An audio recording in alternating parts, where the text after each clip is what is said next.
Hello and welcome everybody to the fabulous Friday edition of the Todd Veinotte Show. You made it. Very glad that you're able to spend some time with us here as we get you set up for your weekend. And jumping out to start up the vehicle this morning would have been a bit of a shock, right? It was pretty cold. I got minus 11 or minus 12 at my house before I got ready to come into work this morning.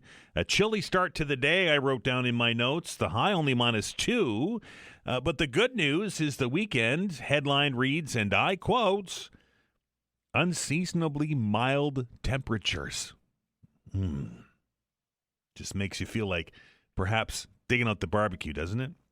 Allister Aalders will be around in hour number 3 today to give us the full forecast, and I hope that you can stick around for that. Well, hockey fans, it's like Christmas Eve today. Well, maybe it's Christmas morning, right? Because this is NHL trade deadline day, and it's the day where we find out who's buying and who's selling, and for some, who cares, right? Cecil will be here in hour 3, of course. He'll be keeping his eye on what's going on in the trade spectrum. Toronto Maple Leaf fans, this is, I can't speak for y'all. I'm going to suggest for me, this is territory we haven't been in for several years, right? Since before Austin Matthews, that we are now the selling market.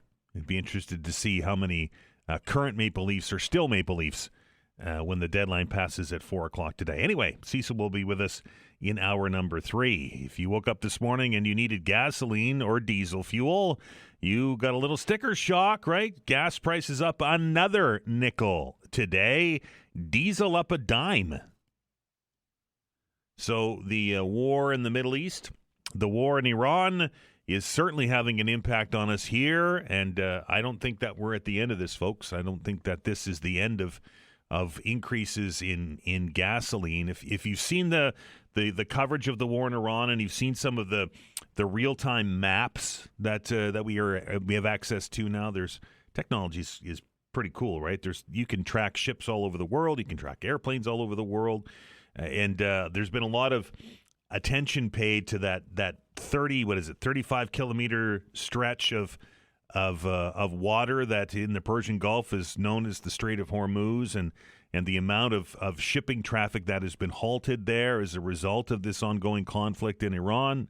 And that's where a good chunk of the world's oil comes from, and that's why we're seeing oil prices where they are, and of course by the fact that the oil prices are up, gasoline prices are up. And I know we've had a few people call and wonder why it is that when oil prices spike, we see such a quick change in price when it goes up, maybe not so quick when it goes down. Anyway, might be something you want to talk about in our open hour. The Friday free-for-all, often imitated, never duplicated. That's going to happen in hour number 2 today, so I hope that you can stick around for that. With the war in Iran, there's still no end in sight. In fact, it looks like it's picking up speed. The Secretary of War, Pete Hegseth, says that the air campaign is about to ramp up. He had a briefing a couple days ago where he described the situation in the skies above Iran as becoming uncontested, and that would allow them to put more munitions and more delivery devices, I guess is the way to describe that, into the theater. And we are going to watch that happen. It doesn't seem, though, contrary to what the War Secretary said, was that Iran's capability is diminishing by the day. It's looking like they're still able to launch attacks. We're seeing a number of countries hit again yesterday. Lots of interceptions in places like Saudi Arabia, Israel, and of course on the Israeli front, there's still lots of military activity happening in Lebanon. I know there's a strong Lebanese community here. I know there's a strong Iranian community here in Nova Scotia, and everybody is kind of watching this. It's very difficult to get information, as I understand it, out of Iran, although I am seeing more Western journalists being able to get into the country, so we're getting at least some idea of what's happening on the ground. But with the internet blackout that was very early on, I think it was one of the first things that happened with this strike last weekend. it's very difficult to get information. But now we're starting to see at least some pictures and the extent and the amount of damage that has happened as a result of this bombing campaign. Robert Huish will be here very shortly from Dalhousie University to give us his thoughts on this war and what we can expect to see militarily and, of course, economically when we start to see the broader effects of what's happening in the Persian Gulf and in Iran. On a happier note, it's a lot of doom and gloom, right? It's Friday, Dan. Stop it.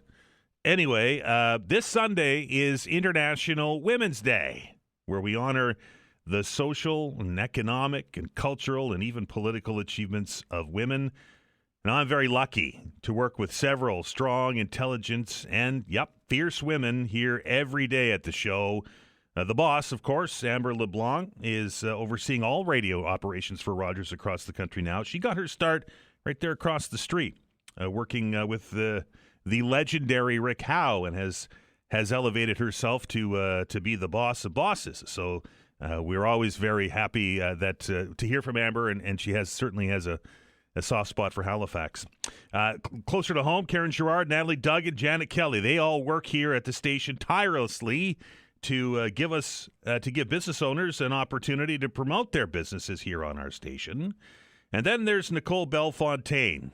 She might work for that other station down the hall there, our sister station, Jack 92.9, but she also dedicates a lot of her time to promoting us. She's like, I refer to her kind of as like the cool aunt, right? She's the one that lets you stay up late. She's the one who lets you have that extra scoop ice cream, right?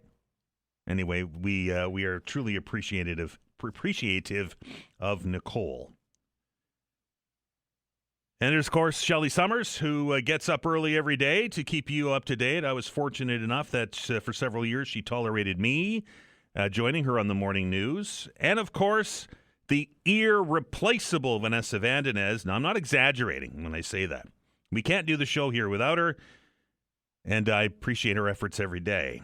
To all women working in journalism, spouses who share their families with us, to all the women here in Nova Scotia, Canada, and around the world, thank you, and happy International Women's Day. It's on Sunday, so make sure you say thanks. Time for us to take our first break. When we come back, our focus on the war in Iran. Dr. Robert Huish, Associate Professor in International Development Studies over at Dalhousie, will be in the studio. Hope you can stick around. You're listening to the Todd Veinotte Show. It's Friday, and we're back after this.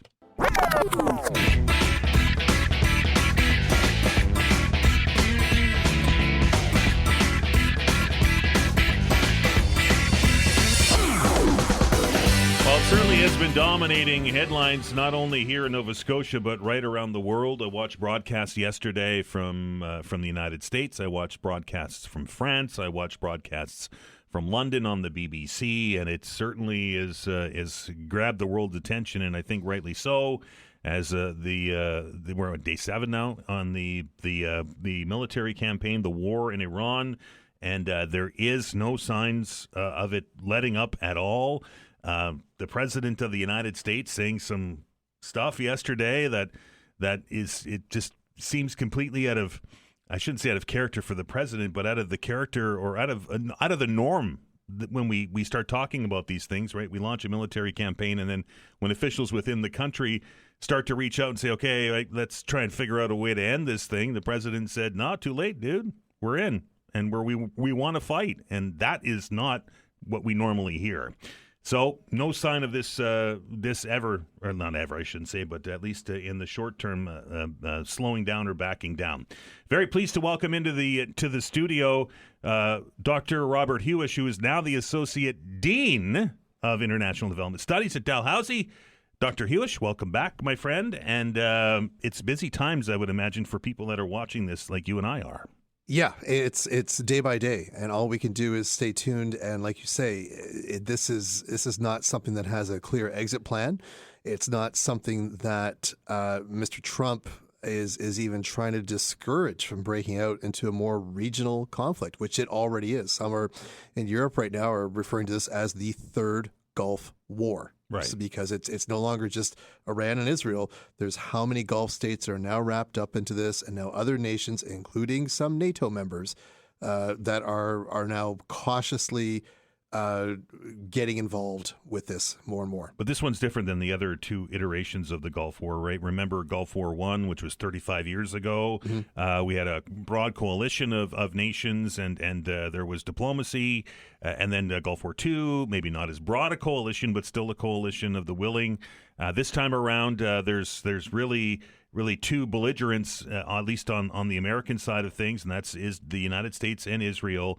12 other nations, as my count is, involved because of Iranian strikes and using up their defensive capabilities. I guess, Dr. Huish, with no end game in sight, this thing could go on for months and months and maybe years. Yeah, you're right. It's going to be very quickly a war of economic attrition. One side of the fight here is going to give out, not necessarily because of a lack of military capacity, but because of a lack of finance to keep that going. So just like you said, like the earlier Gulf Wars in the 1990s and the early 2000s, they're very different in the sense that when Saddam Hussein in the 1990s attacked, sent missiles into Saudi Arabia and elsewhere in the Gulf, it was a total of 86 missiles that he sent over, right?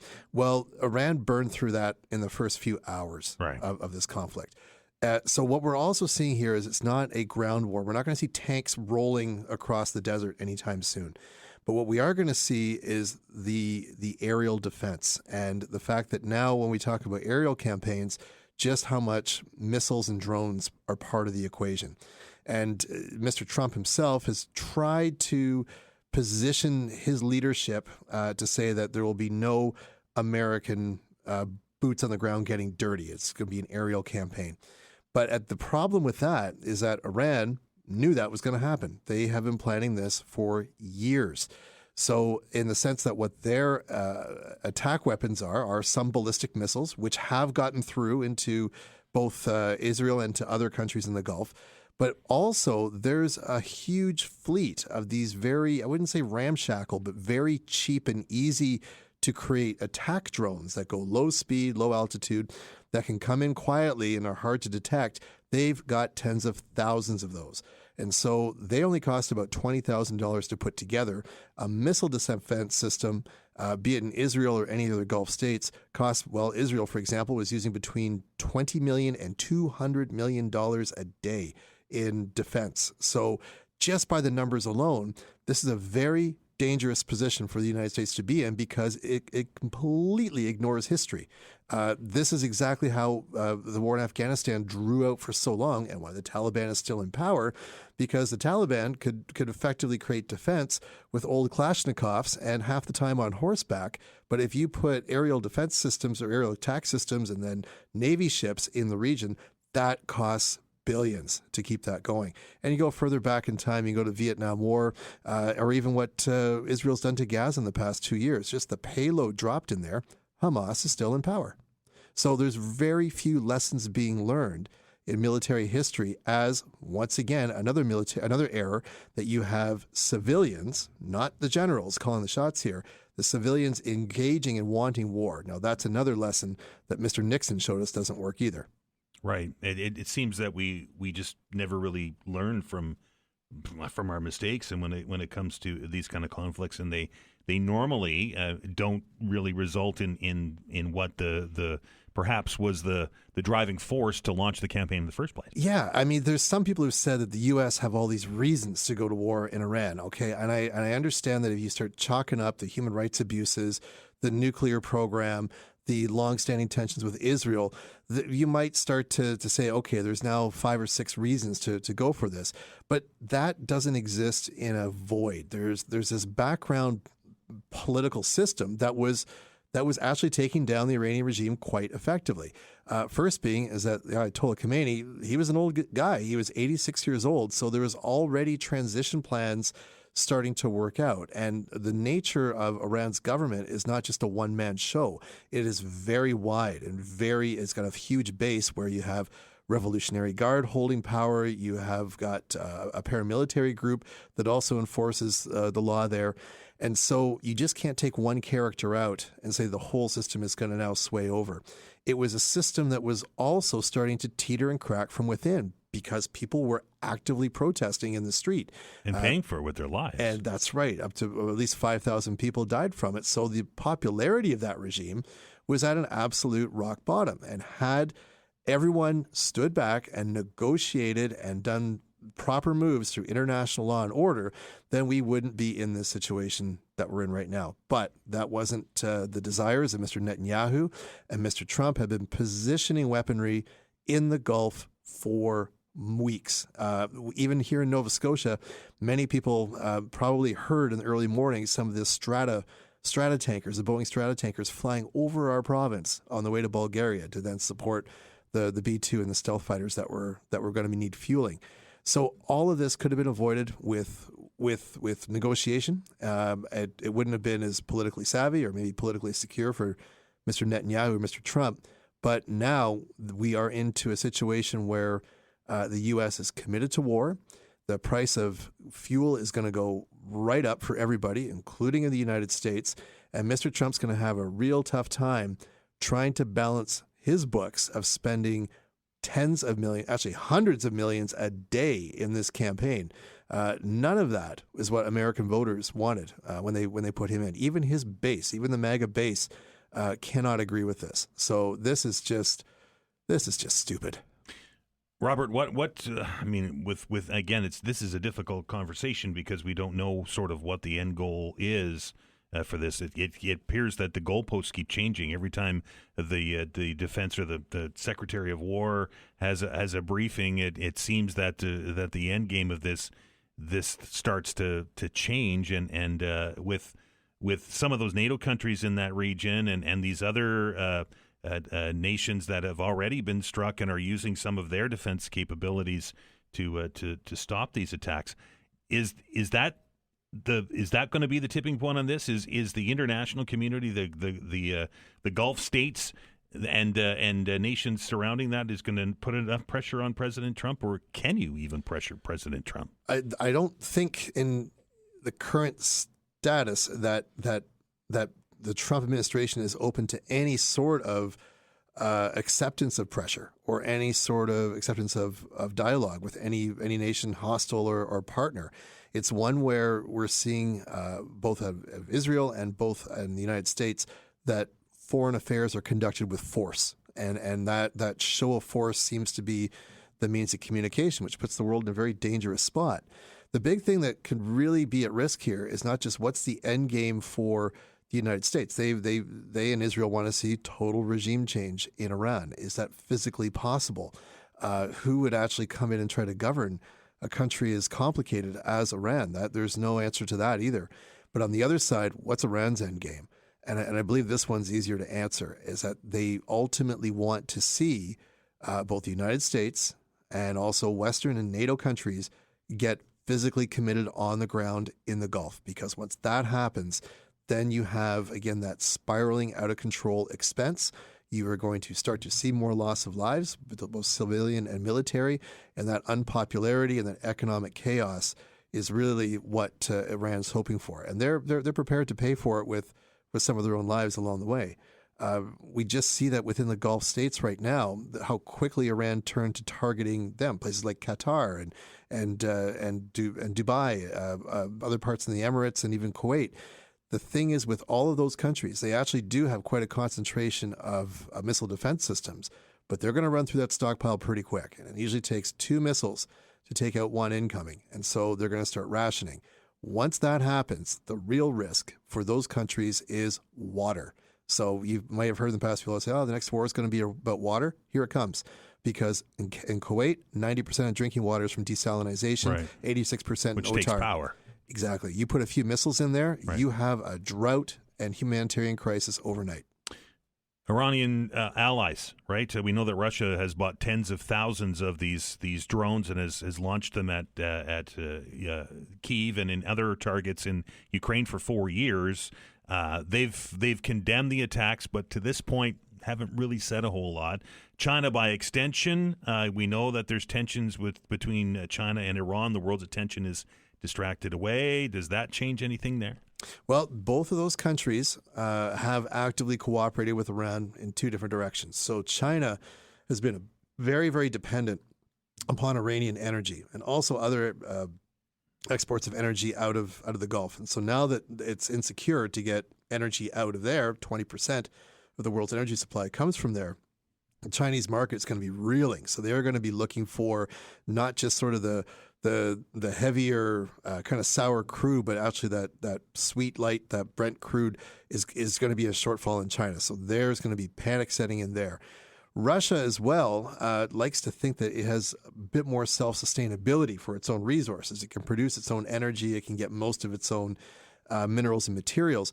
But the other thing, and I dare say this strategically, is back to that missile defense, that as more systems like the Iron Dome or Patriot systems that are in the Gulf states but are also existing in Europe, the more missile surplus that's burned up by Iran, the more that Mr. Putin is sitting back in his chair just twiddling his thumbs, because he knows that without missile defense stockpiles in a solid state, it's going to create more vulnerability in Poland, in Latvia, and in other parts of the eastern part of the NATO countries.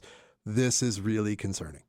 Can you ever see a world where the Russians would throw in with Iran if this thing goes into an extended period of time? No, because Russia's got a very terrible track record of backing its allies. So it's look back to World War II. Exactly. They're more than happy to watch the other guys sink themselves. The real dangerous part here, Dan, is that it's also we're seeing just the show of force and presence by the U.S. military in particular that we just have not seen since World War II. And in fact, there's two things that have happened. One, an entire Navy ship was sunk by a submarine. That hasn't happened since the 1940s. And in fact, an F-35, Israeli F-35, just created a man-to-man dogfight kill. That's the first time that aircraft has ever done that. So we're not just seeing this growing tension, but we're seeing records broken by actually using the technology. The Russians are paying attention to that, and I would think now they're seeing that there is this capability and there is this willingness on the part of the U.S. to not just show force with their technology, but to actually use it.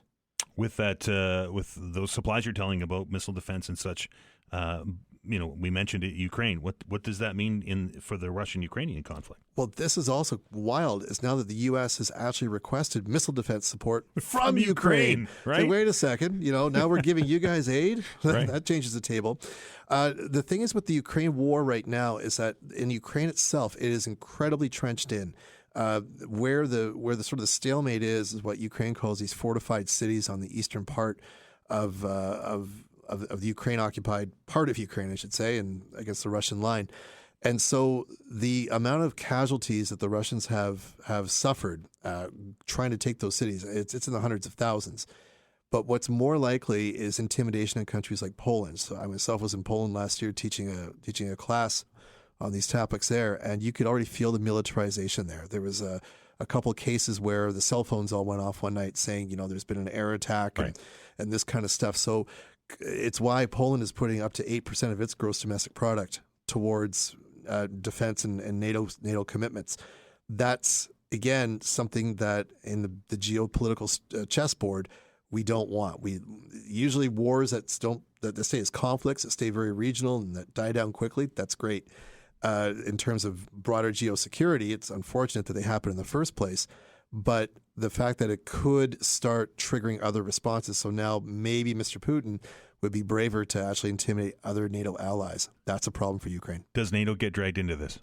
It can, and I think Mr. Carney hinted at that there could be a role with Canada down the road.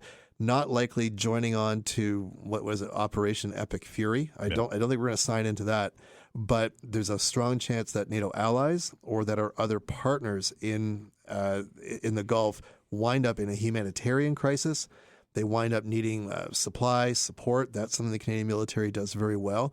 Or if, God forbid, Turkey somehow becomes a target in this equation, then things are going to kick off. Article 5. Dr. Huish, appreciate your time, sir, and I'm sure we'll be chatting in the weeks and days ahead. I don't doubt it, Dan. Thanks so much. That is Dr. Robert Huish, the Associate Dean of International Development Studies over there at Dalhousie University. When we come back, Nova Scotia government has increased the budget. Yeah, there was some budget increases in that blizzard budget of last week. This one earmarked for community housing. A conversation with the Director of Real Estate Development with Rooted, Dylan Ward, after the news. Well, you just heard the quote in Blake's newscast from the President of the United States, who says that we want to fight more than they do. I don't recall hearing that from an American president before, and I think that we're entering unprecedented times here, folks, something you might want to talk about when we open up the telephone lines after 11 o'clock today for the Friday Free-For-All. Anyway, we've been talking a lot about the provincial budget, the blizzard budget, as I've been calling it, and of course, a lot of focus on a lot of the cuts, the elimination of positions, the elimination of grants, the elimination of funding, which has certainly garnered the attention of Nova Scotians. But there were other things in that budget, and in fact, some good news in that budget for different organizations. The department, the province is $57 million more than last year going to the housing department. That's an increase of 40%. Programs directed at affordable housing owned by nonprofits getting a boost of nearly $37 million. That's 80% more than was budgeted for those programs last year. The Dartmouth-based nonprofit group Rooted has of course, dipped into many provincial programs in recent years, and we'll see a bit of an increase this time around. I'm very pleased to welcome back to the show the Director of Real Estate Development with Rooted. That's Dylan Ward. Dylan, hello. Hi, Dan. Thanks for having me. It's we get a lot of focus on the negative of this budget, but you are seeing some positives out of this.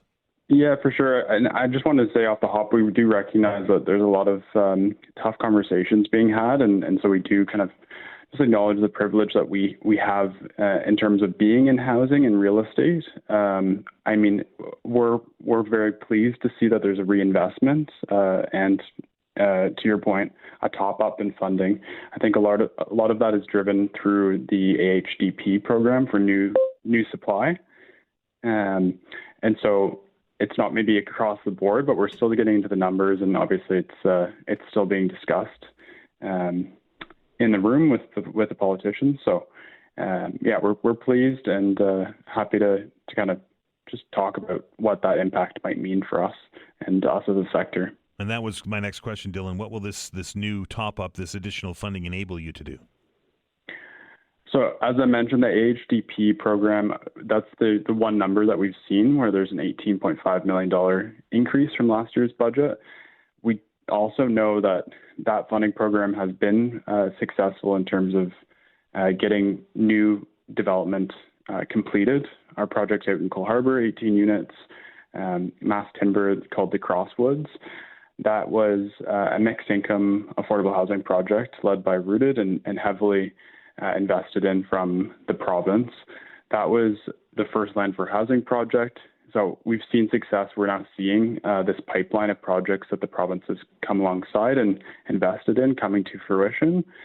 And so we've also been hearing, because we've had development projects in the hopper with the province and kind of letting them know of the opportunities for other investments, that this program in particular has been heavily subscribed and it's grown. And so I think that that's a reflection of why they're adding more capacity to that program. Dylan, with this provincial funding, along with funding from the federal government and some of the initiatives that the feds have rolled out with regards to affordable housing, do you now have all the tools you need to make a significant dent in this housing crisis that we have here in Nova Scotia? I think all of the work is definitely significant. There's always more tools to be added to the toolbox, as our CEO, Nick Russell, likes to say. I will say that we are waiting to hear how Build Canada Homes is coming into the picture, really speaking to the federal investment. We've just recently submitted for Build Canada Homes for over 400 units in HRM and beyond. And so we're just now getting into focused discussions around what that kind of contribution or financing might look like.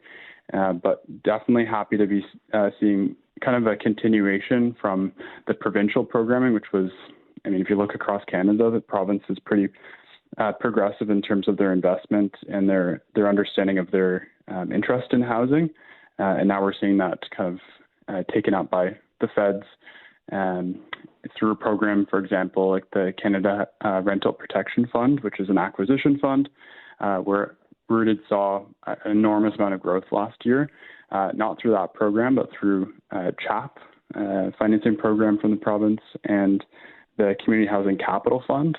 But we're hoping that those programs get topped up and then some. That would be great. And that the feds are now entering the conversation around acquisition. Dylan, I've been told by several different groups that the Shannon Park development, the announcement last year of building homes in that former base, is going to be a game changer. Do you agree? I think it is. It's a huge, we're all very interested in how this will play out, and huge investments and announcements around that site. I've been sitting on the Affordable Housing Advisory Committee for almost, I want to say, a year and a half now, and we're just about to, I can't obviously speak for the group, but we're drafting recommendations, and I think that will be coming out to the public in the coming months. Some of those recommendations, I think, are being already integrated into commitments for investing in community housing, public housing, we've heard is there. So all sorts of different housing typologies, housing types, and serving a broad base of renters. Demand. How does demand out there? Is it increasing? Is it decreasing? Has it stabilized? I think there's always a demand for affordable housing, especially just with affordability crisis in general. So I think forecasting similar kind of wait lists as usual. I know Haan's kind of holds the housing and homelessness data through Reaching Home, and so I know there has been some stabilization and some discussion around what those numbers are, how those numbers are changing through investments in transitional and supportive housing. But for us, there's always a consistent interest in housing affordability first and foremost. And so much so last year we actually had to pause our wait list just because we were being so inundated with people and applications. But we're hoping to open that back up and kind of just refresh our wait list, especially now that we're in Truro now and looking for other growth hubs across the province. So, Dylan, appreciate your time. Yeah. Thanks so much, Dan. Have a good day. Dylan Ward, Director of Real Estate Development with Rooted. When we come back, a conversation with Clinton Wilkins, and then we're going to dig into gas prices. You're listening to the Todd Veinotte Show. I'm Dan Aalders. We're back in minutes.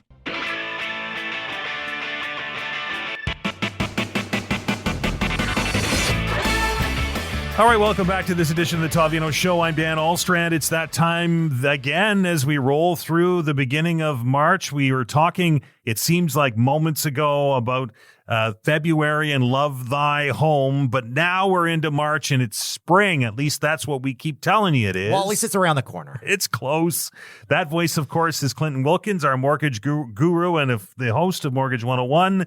And we're back at it again this coming weekend, Clinton, and we're talking about getting ready to get into the market. Yeah, and spring is the busiest real estate market, Dan, all year long. We had a really special guest join us as well. We had a realtor from Century 21 Optimum here in Halifax. And, a lot of things that I say on the show, it's opinion. And, I'm garnering this from 20 years of experience, but it's nice bringing professionals in to say, okay, tell us, what do people need to do to get ready to buy a home this year? And the cookie trick works. Yeah, the cookie trick works, we were told. And the one thing that really rang home to me was the renovation that added the most value to the home. Yeah, painting. I was shocked.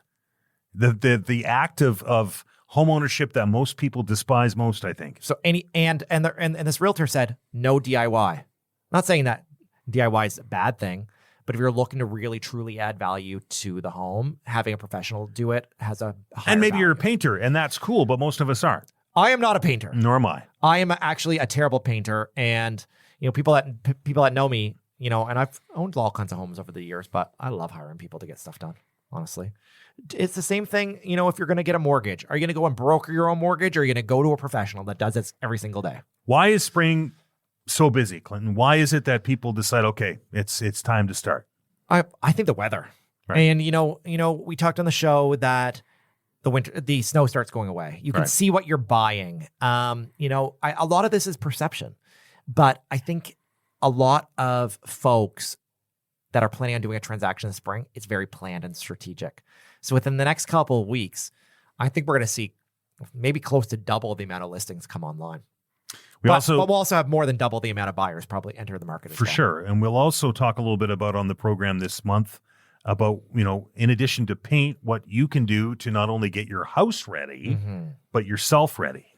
This is true. And, I think the very first thing, if you're going to do a transaction, you need to get a pre-approval. And, I think seeking the advice of an unbiased mortgage professional is always the way to go. We have access to so many different lenders, Dan, and everybody's situation is different. When we do a pre-approval, we're looking at your income, we're looking at your assets, and we're looking at your credit. And everybody's situation is different. There's so many things changing. And I always kind of hear that old adage to be like, oh, my parents say this or my uncle said that. And I'm like, well, they've not had a mortgage in 20 years and a lot has shifted around. So I think getting the advice of someone that's doing this every day has a lot of value. Absolutely has a lot of value.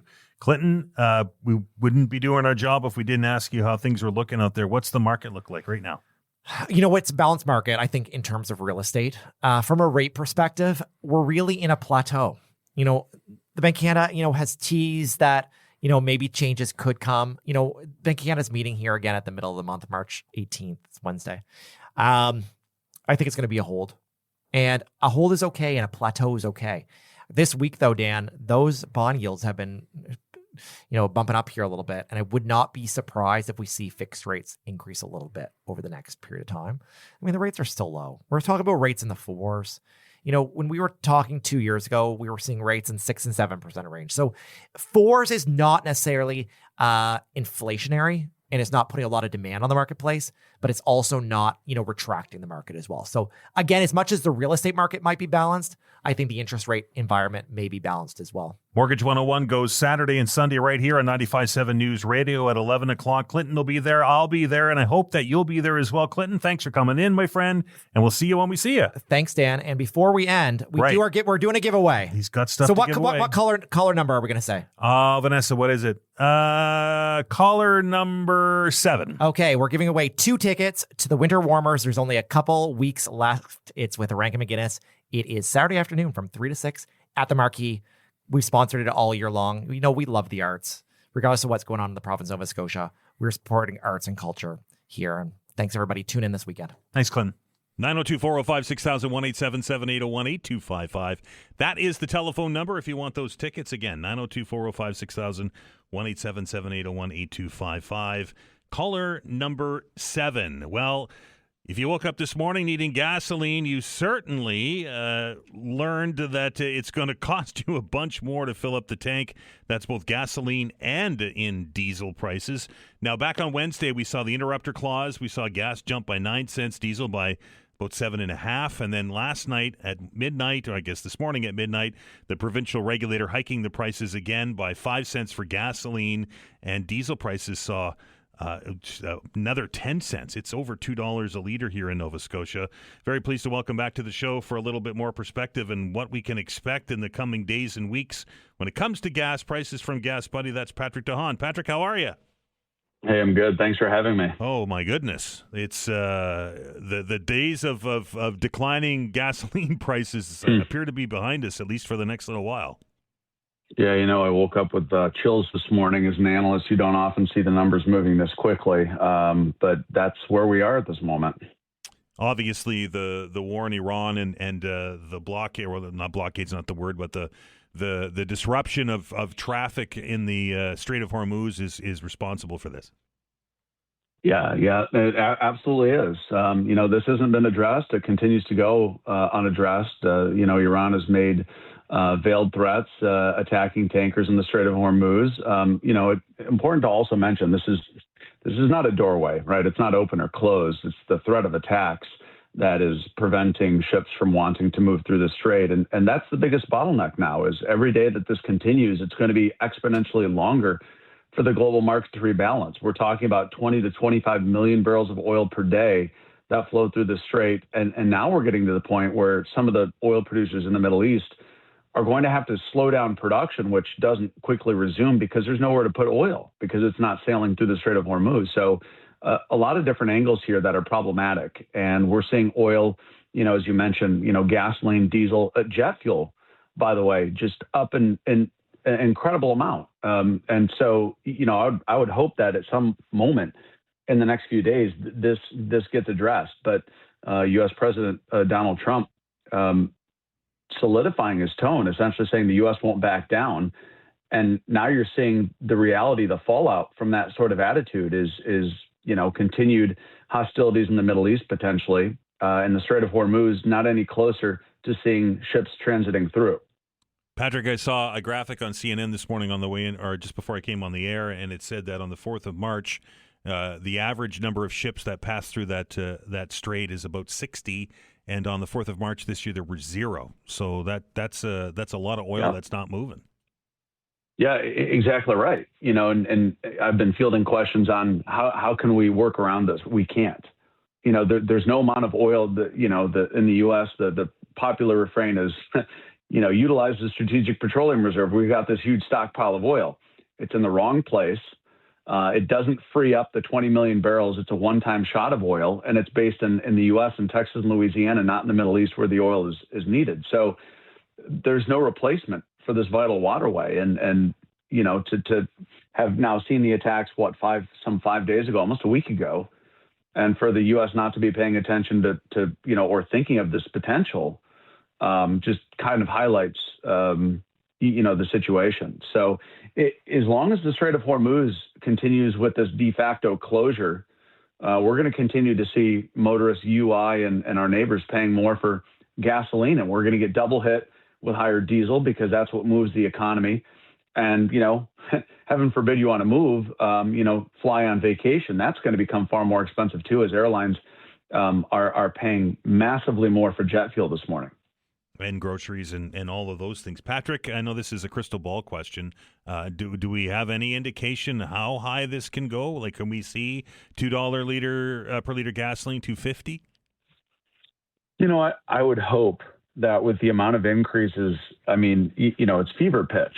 The amount of people that are voicing frustration has got to be adding a tremendous amount of pressure to the U.S.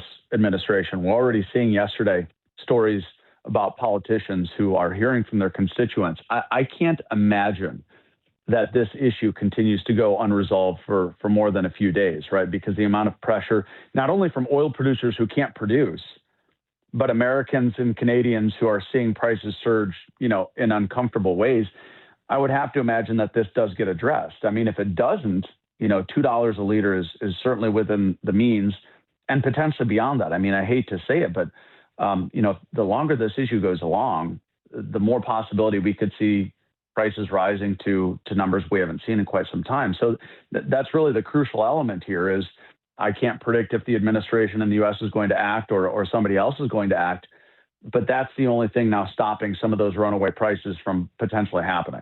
Patrick, there have been some calls here, at least in Atlantic Canada, for provincial governments to take some of the gas tax off in an effort to lower that price at the pump. Will it make a huge difference? No, it won't. And I can appreciate government trying to act, but that accelerates the situation. It worsens the problem when you mask the issue. When you put a Band-Aid on it by trying to reduce price, you disincentivize motorists from reacting to the supply and demand aspects that are creating high prices. So, one problem besets another is you then invite people to, pretend like there's nothing wrong when there is something massively wrong. So, those are one-time hits. They'll reduce the price by the amount of taxation, potentially, 10, 20, 30 cents a liter. But then that, masks the true problem of massive dysfunction within the global balance of supply and demand. Patrick, a pleasure, and I'm sure we'll be chatting in the days and weeks ahead. Thanks for having me. That is Patrick de Haan from Gas Buddy. He's a petroleum analyst and media commentator. Scary times, folks. And really, when people say, well, whatever, there's conflicts happening in the Middle East, it's an ocean away, we don't have anything to worry about. Well, just take a look and take a gander at what a $2 or a $2.20 or $2.30 a liter gasoline or a $3 or $3.50 a liter diesel price will do. Right? We already have 9% inflation at the grocery store here. How long is it going to be before the grocery companies start tacking on fuel surcharges because of these prices?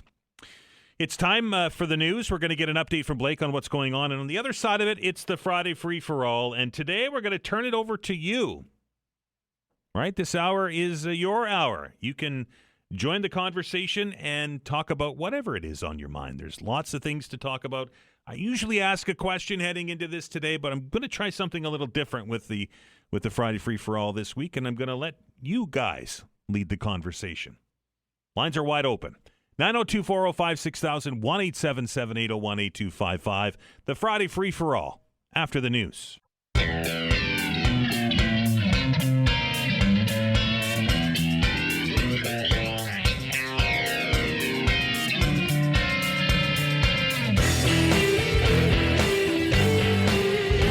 Welcome back. This is the Friday Free-for-All. We're going to try and bring the Friday Free-for-All back to its roots. And this came all the way back from the guy who the studio is named after, and that is Rick Howe, who on Fridays would just open up the telephone lines and in his words, try to keep his trap shut and let you lead the conversation.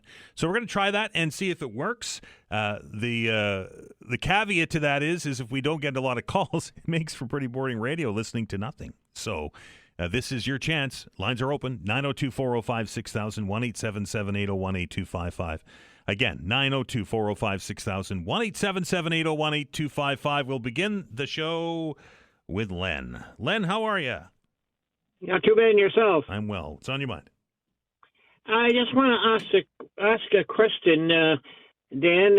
A few years ago, they claimed that it was the biggest oil find in the world, and it was in North Dakota. Whatever happened to all? Was that oil sands, or was it oil that came out of the ground normally? And what happened to all that oil? No idea. Do you remember any? It's called Do you remember anything about that? Yeah, it's called the Bakken or the Bakken Formation. It's the largest continuous oil accumulation it's ever assessed, according to the USGS. I don't know if they're pumping it or not, to be honest. Well, it's too bad they weren't, because they claimed it was the biggest one in the world that they found there. But it's a shame, because I think the United States they're lucky. They have plenty of oil, I think, in the United States. I mean, when Trump was giving his State of the Union speech the other day there, the night, he claimed that there's one state in the United States that are paying $1.25 a gallon, which represents like about 30 cents a liter. Do you remember that? Yeah, but it isn't that way right now. The gasoline price, average gas price in the U.S. right now is the highest it has been in both administrations of Donald Trump. Yeah, it'd be interesting to know what happened to that oil in North Dakota, though. I often wonder whatever happened to that big field that they said was the biggest in the world. Anyway, you have a good weekend. Thank you, Len. I appreciate it. 902-405-6000, 1-877-801-8255. They called it the North Dakota oil boom. They're using different drilling and fracturing to get at it, but as how and what it's being used for, I'll have to dig into it. Let's go back to the phones and say hello to Tim. Tim, how are you? Morning, Dan. How are you? I'm good. What's on your mind? Okay. Well, yesterday I received an email from My Identity in regards to the theft of information through Nova Scotia Power. Right. And I was just wondering what, if anything, the new CEO is doing to explain, take responsibility or accountability, and more importantly, try to prevent it on a go-forward basis. Because as we all know, there's thousands of people that lost their identity. Not sure where that information is going to end up in a couple of years, but there has to be more done than just an email sent occasionally from My Identity, which is only, another couple of years? Right. And Nova Scotia Power CEO took over from Peter Gregg on March the 1st. So he's been in the office for 6 days, right? But we still haven't heard. I've not heard from him. So I would think that he'd want to introduce himself at least to the ratepayers, right? Well, I would agree with you. And with thousands of people that have lost or allegedly lost their identity, you would think that would be at the top of the list for the new CEO to come on your show and take advantage and try to provide an explanation. We'll get on that, and we'll put the request in, Tim. I appreciate it.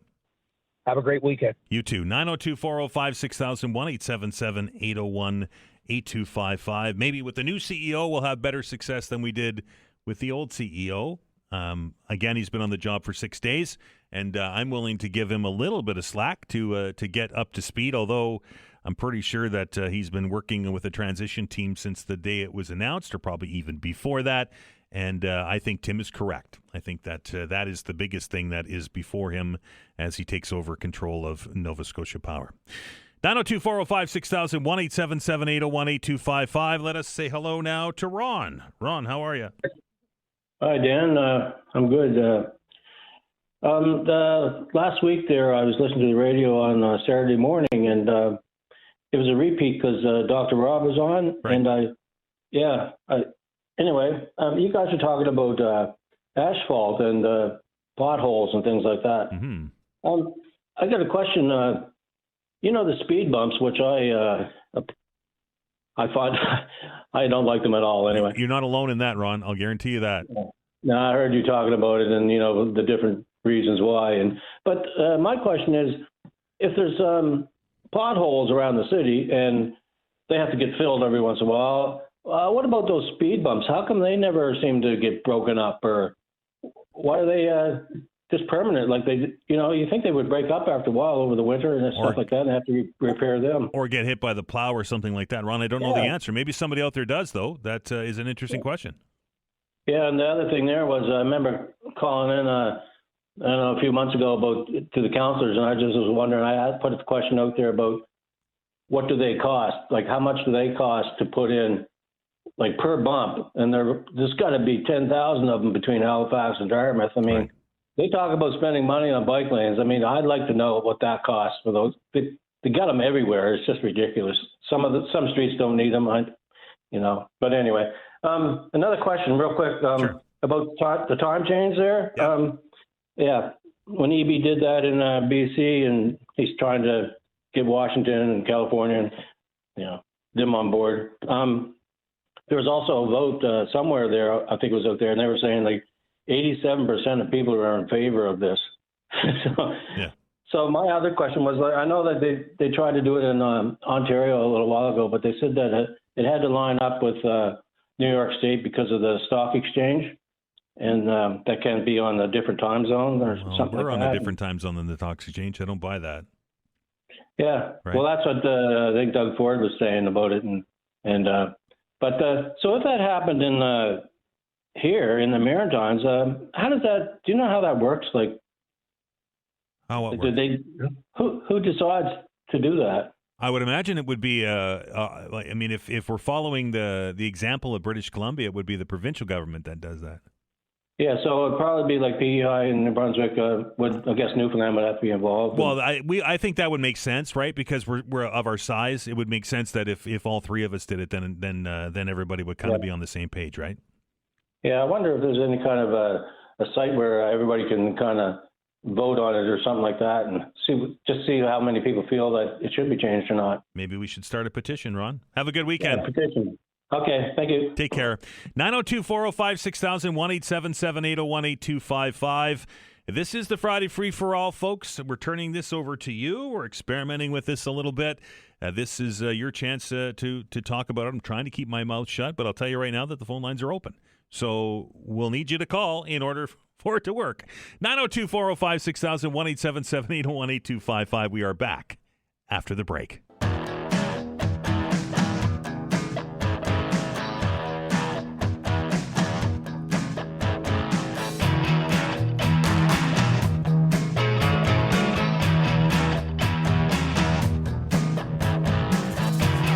Welcome back. 902-405-6000, 1-877-801-8255. The Friday free-for-all, your chance to lead the conversation. This hour is yours, folks. You can give us a call, and you can talk about whatever it is on your mind, just like Jeff is going to do. Hello, Jeff. Hi, how we doing? I'm good. How are you? Good. What's on your mind? In regards to the other day, we were talking about school closures. Right. I will point out, I drive a truck, and when I left at 5 o'clock the other day, 5 in the morning from Middleton, visibility was about 100 feet, and Right. it was deadly as far as slush, because when you ran over that snow, it immediately turned to ice. So making that call then would have been a bit tricky. But Yep. but one thing when I was listening to your show, I was thinking that wouldn't it be nice if when they did the delayed starts, that the actual school opened on time, the teachers had to be there, and the parents could drop any kids off that they drive to there. That wouldn't disrupt the workforce. And then the buses could be delayed 2 hours. It happens Just, to me, it makes... Sorry, Jeff. It happens in other jurisdictions. My brother is a teacher in Ontario, my brother-in-law as well. And when there's a snow day called, one of them is in Northern Ontario, the other is in Toronto Central. When there's a snow day called, which, by the way, in Toronto is extremely rare, but when it happens, the schools stay open, the teachers go to work, and then if kids can get there, then they are encouraged to go. It's the same in Northern Ontario. Yeah, and I mean, they may use the argument about lessons, but very few kids probably don't need some help as far as extra tutoring or whatever. So Right. I can't see that as a bad thing, right? For sure. But, and as far as the time change, I kind of laughed when it came out the other day, because I was thinking when I lived in Alberta Right. and traveled like BC to Toronto, that you'd leave BC and then make a time change when you hit the Alberta border. And then when you hit the Saskatchewan border, you'd change another hour. Yeah. And then when you hit the Manitoba border, you'd change again. Can you imagine the nightmare that would create? Yeah. I'm trying. Right. Some are 2 hours, one's another hour. It would be, yeah. That's why I think that it needs to be a coordinated effort if we're going to get rid of daylight saving time to happen right across the country. Great. Yeah. And I think we should stay with the other, go with BC and Saskatchewan. But anyway, thank Jeff. you. Thank you. Be Bye. safe on the roads, my friend. 902-405-6000, 1-877-801-8255. He's right. Can you imagine if it becomes haphazard and then you go to one province and with the built-in time zones, right? And then you have this, well, that province doesn't and this province does. It would be a bit of a headache, I would imagine. And I think one of our callers suggested that we have a vote on it. I don't know if we need to do that, but I really just would like some justification for it. Like, I don't buy the reasoning that I hear for daylight savings time, that it makes us more productive and that it saves on energy and it's the farmers. There's 50 different excuses for it, but really, do we need to do it? Anyway, back to the phones. We say hello to Pat. Pat, how are you? Good morning. Something piqued my interest a couple of weeks ago with Nova Scotia Power, and maybe all the hours I spend watching news during the day, I might have missed this.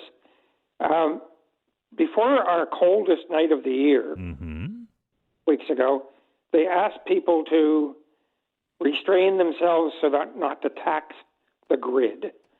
Okay? And I thought that was odd because I haven't heard that in Nova Scotia. When I was growing up in Fredericton, I did.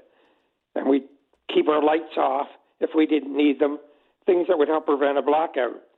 But when they announced this, I just thought it was a little odd. But 2 days later, and maybe you heard of it, but I never had, they announced the success of 2 brand new battery backup storage units. Okay? And I thought, well, I never heard of these. But obviously what they were doing is they were testing, and they were a little concerned that if these didn't work or there was a problem, they'd have bigger issues. But 2 things. Like I said, I didn't hear anything about it. Maybe you did before they announced it, 2 days later. But they're asking us again now, tonight, to watch our grid. What they probably should be doing is saying, non-essential. Don't have all the lights on in your house, things like that. Right. Don't do the What laundry. surprised Don't me run the the most- dishwasher. That kind of stuff. Yep. Exactly. Washer, dryer, and remind people that even, 500,000 people stop doing that for a night. One night, it might save a blackout.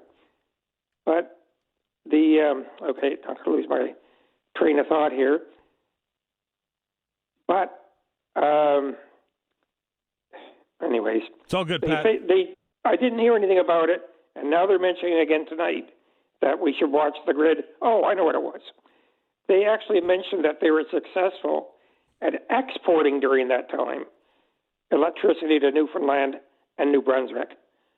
So I guess it was a big success if we were holding back while they were sending electricity to two other provinces. I just thought it was a little odd. What do you think? Pat, maybe I'm a little misinformed. I don't recall seeing them asking to watch the power tonight. Where did you see that?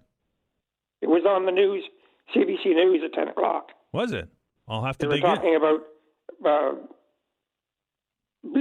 Nova Scotia Power requesting not to tax the grid, and it was for, I guess it's supposed to get cold.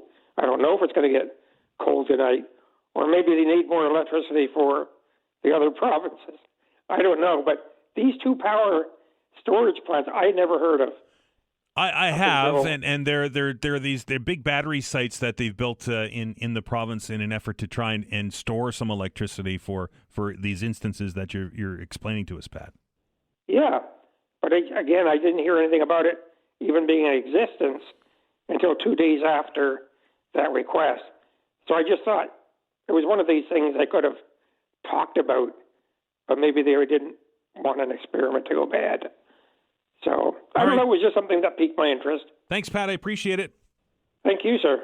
902-405-6000, 1-877-801-8255. I'm not suggesting that Pat is misinformed, but I'm looking on the CBC site. I'm looking all over the place to see about them asking us to power back on the grid, and I'm not seeing that.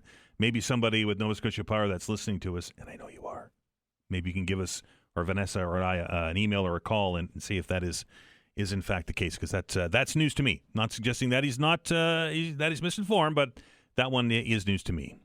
Hello, James. Yes. Hi. Good morning. Just quickly on the issue of snow days closing schools. Right. I fully support your previous caller, or what you just said, I guess, about your relatives who are teachers. Right.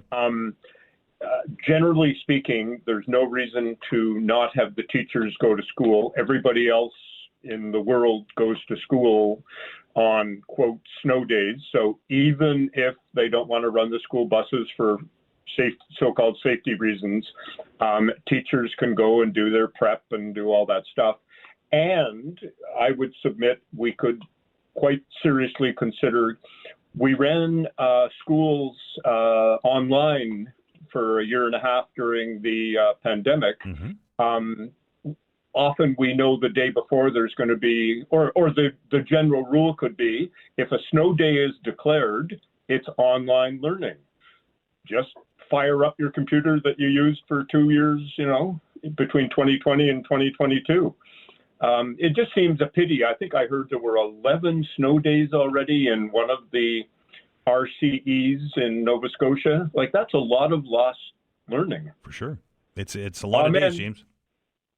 Thanks for listening. All right, appreciate it. Have a good one. Have a good weekend. I understand, James, that, and maybe somebody from the Teachers Union that's out there listening today can give us a call, that it's not as easy as just kind of flipping a switch when it comes to remote learning, right? I mean, the technology to me would make sense, right? You just kind of set the cameras up and you do your thing, but that's not how it works when it comes to remote learning. There's a process. There's getting all the curriculum onto the computers and so on and so forth. Not to mention the fact that, kids may have had those computers 2 years ago. Do they still? What kind of participation are you going to get?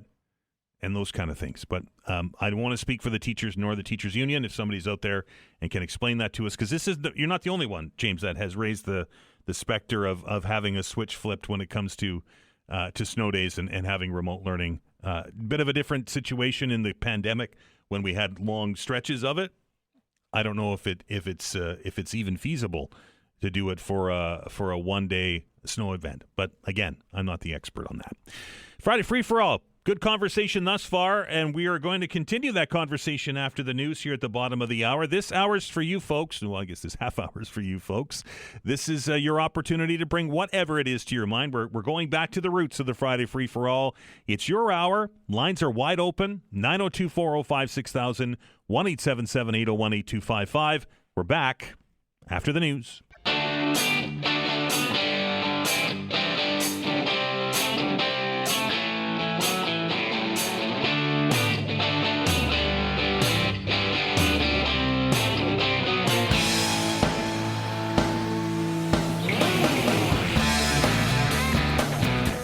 Welcome back. This is the Friday Free for All. We're going old school with it today. You are leading the conversation. I'm trying to keep my my mouth shut a little bit here today to give you an opportunity to get whatever it is that's the bee under your bonnet, as they say, before we head into the weekend. The lines are open, 902-405-6000 or 1-877-801-8255. Mark writes, here in Nova Scotia, we have an estimated 7 trillion cubic feet of natural gas under our feet. And currently we're getting it shipped in from Australia halfway around the world. Make it make sense, he says. We could extract this gas and use it to generate electricity and get off the monopoly that is Nova Scotia Power. We could also sell some of this gas to buyers elsewhere. We are so backwards here in Canada, it leaves me scratching my head. That comes to us from Mark. Mark, I appreciate the email. And I think on the surface it makes sense, right? But if we're going to use it to generate electricity here, then who is going to do that? Are we going to have it state-run? Are we going to have a company come in here and build new generation? Just look at the wind power announcements over the last couple of days and the millions of dollars that it's requiring in public money in order to get these things off the ground. I get where you're coming from. I really do. And there's a lot of questions asked about that Australian LNG ship that landed in St. John. And why are we taking LNG from all the way around the world when we can be getting it from right here in Canada? Like, why isn't it coming to us from Alberta? Well, I think we know the answer to that. There's the transmission capability of it doesn't exist. But it's and I agree with you that the more options that we have to get out of the monopoly of Nova Scotia Power would be good. But it's just so bloody expensive to get into the game. 902-405-6000, 1-877-801-8255. To the phones, and we say hello to William. William, how are you? And then he hung up. Sorry, William. I don't know if maybe you disconnected. Let's open up that line again and see if you want to call back, William. And it might have been me. If I hung up on you, I apologize. 902-405-6000 or 1-877-801-8255. To the phones, and we say hello to Kevin. Kevin, how are you? I'm doing well, and you? I am well, sir. What's on your mind on this Friday? Well, I've discovered AI. Uh-oh. And I think you should. And the good stuff. I'm focusing on the good things and how it can improve life. Right. It's not going to be, and a lot of the times now, I don't ask my wife or my friends. I ask AI my opinions on things. I woke up this morning and I wondered what was happening to my bank stocks. And I asked AI, I said, a lot of turmoil in the world. What's going to happen to my bank stocks today based on the turmoil in the world? It gives me all kinds of scenarios of what may or not happen. Or any question that I have. I'm a swimmer and I'm into athletics and I do a lot of that stuff.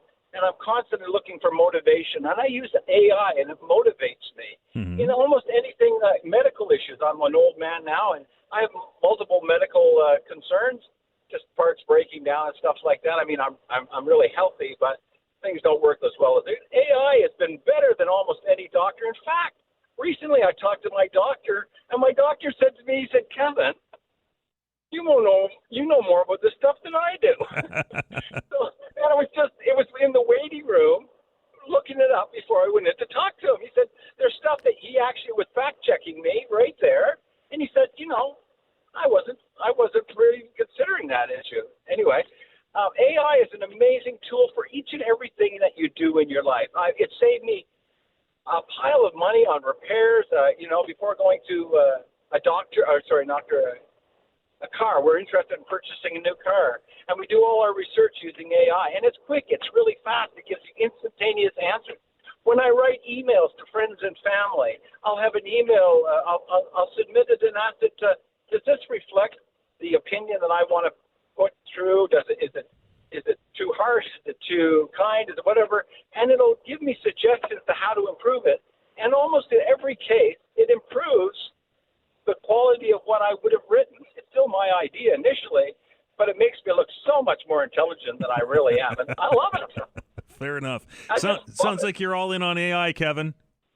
Well, I hope that you'll do a show on it, because I think a lot of the people that call and complain, and they do it on the show, I've been listening to your show for years, but people complain all the time, and I think it would make a much more interesting show if everybody just put their thoughts into AI and had a look at that, then called in and said, and gave a more clear, concise, professional sort of overview of their opinion, and it would stimulate great conversation. Kevin, anyway, Kevin, but before you let you go, Kevin, do you trust it 100% when you get responses from it? Absolutely not, and I actually try to fool it at times. It's right. Absolutely not, but I'll tell you, you go into a locker room and you ask it for somebody's opinion. You got a group of guys and you're talking about a political event. You'll get 10 different opinions. For sure. And some of them will ring true. Some of them, the guy doesn't know what he's damn well talking about, and then another guy's just a clown. But AI will give you that, and if you're halfway intelligent, you'll come away with that with a better understanding and a better way to actually express yourself. And even doing this, I've already AI'd my conversation with you today. and if you had heard me call in before on previous occasions, it was never this special. Like, you guys. Anyway. Oh, Kevin, anyway, you made me laugh on a Friday, man, and I appreciate that. Okay, take care. I love you guys. Bye-bye. Take care. 902-405-6000, 1-877-801-8255.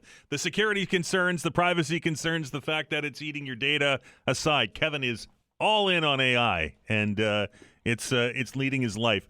It's fantastic, Kevin, and I appreciate the call. But it goes back to the argument that I think Dr. Rob and I had a discussion about it. Maybe not the last show, but the show before that, and the rise of AI companions, right? This is a thing now. And obviously it goes into the boyfriend girlfriend realm and those kind of things, but people are having better conversations with their bot than they are with humans around them. There are plenty of concerns, folks, and I think Kevin understands that there are concerns with his data and how this thing's learning and it's giving you the answers that you want. But I think he's the first person that has admitted that he used AI to get ready for his call in on the show today. That's a new one on me. 902-405-6000, 1-877-801-8255. Hello, David. Hello, how are you? I'm well. What's on your mind? Just a little change of things today. Sure. I wonder, I don't know if we can find an answer. Maybe you can, with everything as far as the gas price buddies and maybe some other interviews we could have to find out how they can put the gas up when they already purchased the gas in the ground. And I know this has been discussed before, maybe asked in a different way before, but this week they put the gas up twice. Yep. Once when they heard what was going on, and then our regular Thursday. And like other callers said, they're short and slow to put it down.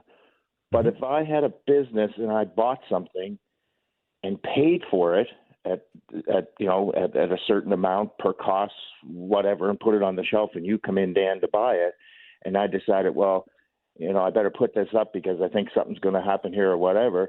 Is that fair to you, the consumer, that I already paid this much money for it, but I'm going to charge you X now because this might happen or this is going to happen, but I already paid for it? Do you get my point? I do. Why?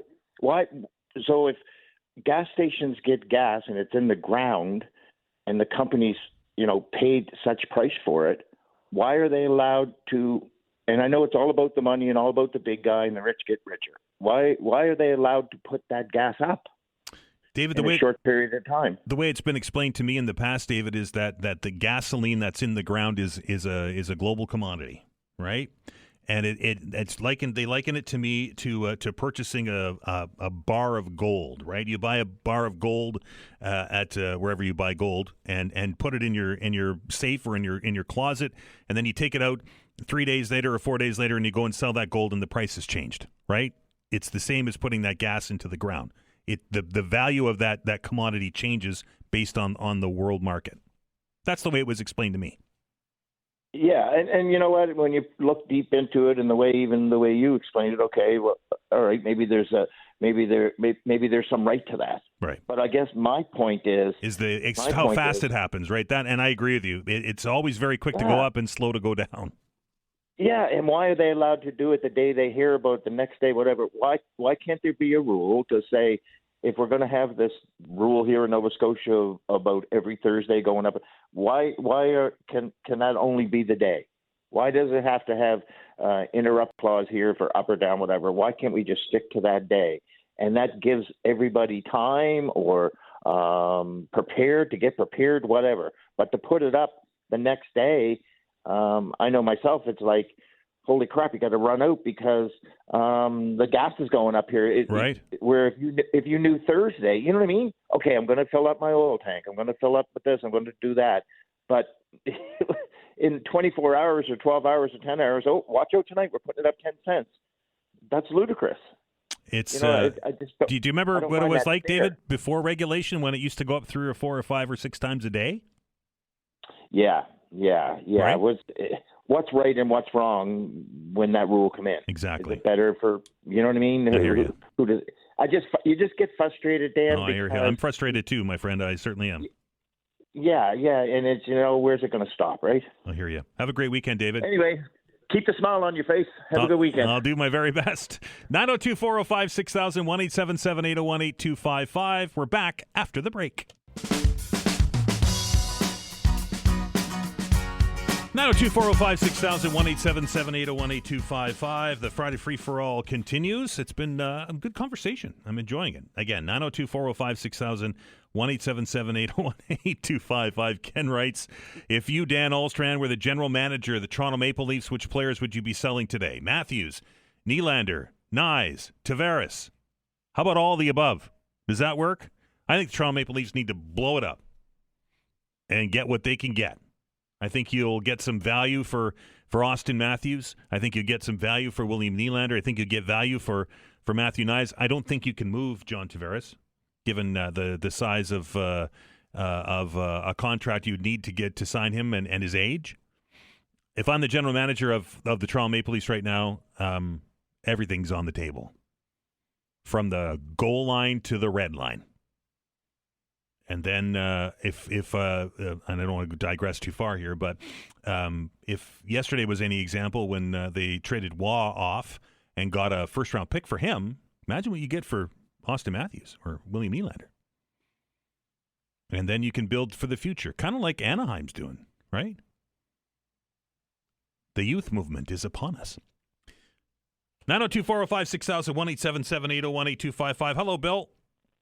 Yes, hello. I haven't called in since Mr. Howe was in the seat, but I just wanted to. I've been thinking about this for a while, and with where we're at in society and my peers, and watching social media go, and everybody's so headstrong on the right or headstrong on the left. I think that, in my view, the people that are stuck with their side are really missing the points that if you're on the left, the left isn't 100%. If you believe in the left, there's some things there that you're missing that they're doing wrong, and there's some things on the right that they're doing correct that would align with your values. And I feel like everybody is so stuck on a side that they're missing that we're still just dealing with a government that is just regular everyday people that are influenced by the people that are pushing them. And it's when you take a step back at it, I think we're pretty lucky to live in this province of Nova Scotia, even though everybody's going on about the economy and how bad things are. You walk through the malls, you walk through the streets, and you go to the gas stations, and everybody's still nodding and smiling and say hi.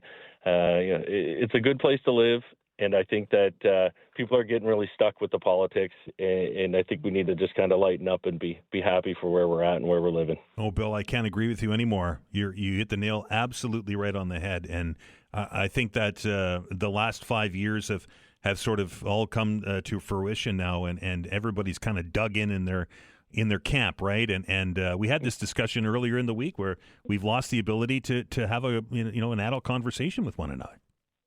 Yeah. I mean, I don't consider myself left or right. I guess I'm one of those guys, but I can, just because I disagree with about 90% of something that somebody says doesn't mean that the other 10% that I do agree with, I could see it and say it's valid, and that's a good point. I think we need to pick out those little things that, if we're going to say Mr. Trump, for example, I could pick out a couple things that I can go, you know what, that's not too bad. But I do know some people that it wouldn't matter if he was, feeding 1 million homeless people, it would still be bad for some reason. They just can't see anything good, I hear you, Bill. Appreciate the call. Thanks for calling back. Yeah. No problem. Have a great weekend. You too. 902-405-6000, 1-877-801-8255. Colin writes, hey, Dan, your caller is saying about inventory already paid for and how is it fair to adjust it, etc. But with gasoline, it's rolling inventory subject to the volatility of the markets. It's not like buying a box of chips 1 week and then by the time you sold through your chips, the price changes for the next box. Gas deliveries and price adjustments aren't synchronized. It makes no difference to the gas retailer because regulation protects them from fluctuations. They get paid their 4 cents a liter, whether gas is $1 or it's $2 a liter. Same with the wholesaler. They get their 6 cents a liter no matter what. The wild swings only benefit the oil and gas producers. And that comes to us from Colin. Lots of emails with our caller earlier in the show. I think it was Kevin with his newfound affinity for AI. It's this one comes to us from Phil from Berwick. And it says, hey, Dan, I do a lot of historical research and use AI as a search engine. We'll find things faster than I can. I can also verify the results. I wish the archive newspaper sites would index their papers so AI could search them for me. I'm sure that will be available in the future. And that comes to us again from Phil from Berwick. I'll agree with you, Phil. I mean, I use AI to look for stuff. But like you, I verify the results, right? And in today's world, that's becoming more and more difficult with the amount of stuff that's out there. But the problem is that, and I'm not suggesting that you are, Phil, nor am I suggesting that many of the people listening today are, but there are some out there who are lazy, right? And they will punch something into the AI and take it as the gospel. Now, you must remember that AI is artificial intelligence, and it's learning. And the more that you use said AI search engine, the more it learns about you. And it's designed to give you the answers that you want. It's designed to give you what it thinks you're looking for. And if you're using it purely for research, makes sense, right? But if you use the same AI search engine to look at something, I don't know, politics or whatever, it starts to learn, and then it starts to curate, is that the word I'm looking for? The results so that it gives you what it thinks. Next time you use AI and it spits out something for you, disagree with it. Just go into your search bot and disagree with it and note what it says. It's an eye-opener. 902-405-6000, 1-877-801-8255. This one comes from Tom. During the 10 years during the Trudeau government, because my MP Darren Fisher wouldn't take or return my calls or see me at the office, I'd send him emails on my concerns. One of my frequent concerns was energy. Basically, I kept asking, why are we not developing our local Atlantic energy, i.e. natural gas, whether it be from Nova Scotia, New Brunswick, or Newfoundland? I kept suggesting to Mr. Fisher that we don't do something with energy, we would end up exactly where we are today, energy dependent. Well, at the same time, the Atlantic region has all kinds of energy. What the Trudeau government, including his dad, has done to Canada regarding energy and debt is unforgivable. I don't know if this current group of politicians or special interest groups can cooperate enough to fix the damage that has been done. Energy development, natural resource development certainly has been a focus, not of necessarily of, well, and in fact, it has been a focus of Mark Carney with his big projects. If you look down the list of of some of these big infrastructure projects that he's approved for fast tracking. A lot of them are energy dependent, right? There's pipelines and mines. There's a mine in New Brunswick that's part of that. There's a special recognition for Premier Houston's dream of the Wind West offshore wind farm. There was a long time that energy development was an absolute no, and I'll agree with Premier Houston on that. Where we would mention, hey, maybe we need to take a look at exploiting this resource or that resource, and it was an automatic no. I think that if we're going to do it, we need to do it right. We need to not rush it. And we have to make sure that there are no unintended consequences if and when we do it. And I encourage you to look into Wind West. And maybe on Monday when we open up the telephone lines, you can explain to me how Wind West, outside of royalties and tax money, is going to lower your power bill. Because if you read into Wind West, that power that's generated, those however many megawatts or gigawatts, depending on who you talk to, might be 60, might be 15. Anyway, those gigawatts are all getting shipped out of Nova Scotia. I fail to see how that's going to lower my power bill or your power bill. Anyway, I appreciate the calls, everybody. We're going to do this again on Monday. It was fun to turn things over to you. Maybe we'll do it again next Friday. Time for us to take a break for the news at noon. Of course, hour number 3 continues on the other side of it. So when we come back, it is International Women's Day this weekend. Canadian women entrepreneurs generate more than $100 billion in annual revenue, yet 84% of them launch those ventures with their own money. A conversation with the national manager at TD Women in Enterprise, Julie Dimitri, when we come back. You're listening to The Todd Veinotte Show. We're back after the update.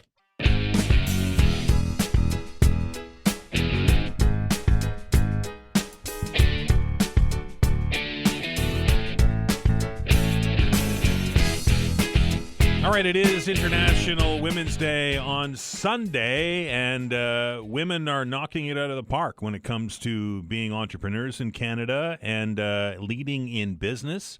A new study with TD called TD Women in Enterprise. Researchers took a look at women business owners across the country and between June and September of last year. It showed that women now control about 20% of Canadian businesses, the majority owners, and their partners in another 17%. And that works out to about $100 billion in annual revenue, and that's responsible for about 1 million jobs in our country. All of this despite still hurdles that stand in the way of women as they want to spread their wings and become entrepreneurial in Canada. Very pleased to welcome to the show today to tell us a little bit about this, the national manager of Women in Enterprise at TD. That's Julie Dimitri. Julie, how are you? Good morning. I'm great. Thank you, Dan. These numbers are constantly on the rise. We're seeing more and more women in these seniors and in fact ownership positions. Absolutely. There's a really nice momentum of women entrepreneurship across Canada, and we are very excited by that. And I think it's one of the reasons that my team and I exist, to offer support to women entrepreneurs and help them grow and scale. Women still face barriers, though, right? And you would think that in 2026, some of these barriers would no longer exist. Yes, I know. There's always barriers. So the main ones that we hear and see and speak with women about and research shows is financing, so access to financing. And so there's a couple of reasons, I think, for that. Obviously, you touched on it at the beginning, bootstrapping. So a lot of women tend to use their personal funds. And, you know, when you think about it, most businesses start by bootstrapping. You use your personal funds to start. But what we tend to see, what research shows, is that women tend to do it a little bit too long. And it's limiting themselves and limiting their growth and putting a lot of pressure on their shoulders. And another way that we're seeing this is also sometimes a lack of confidence. And these are areas that we really want to help. If I can share a quick example, I think that illustrates the story. Often we find women self-select out. So what I mean by that is, so a client of ours, she runs a coaching practice.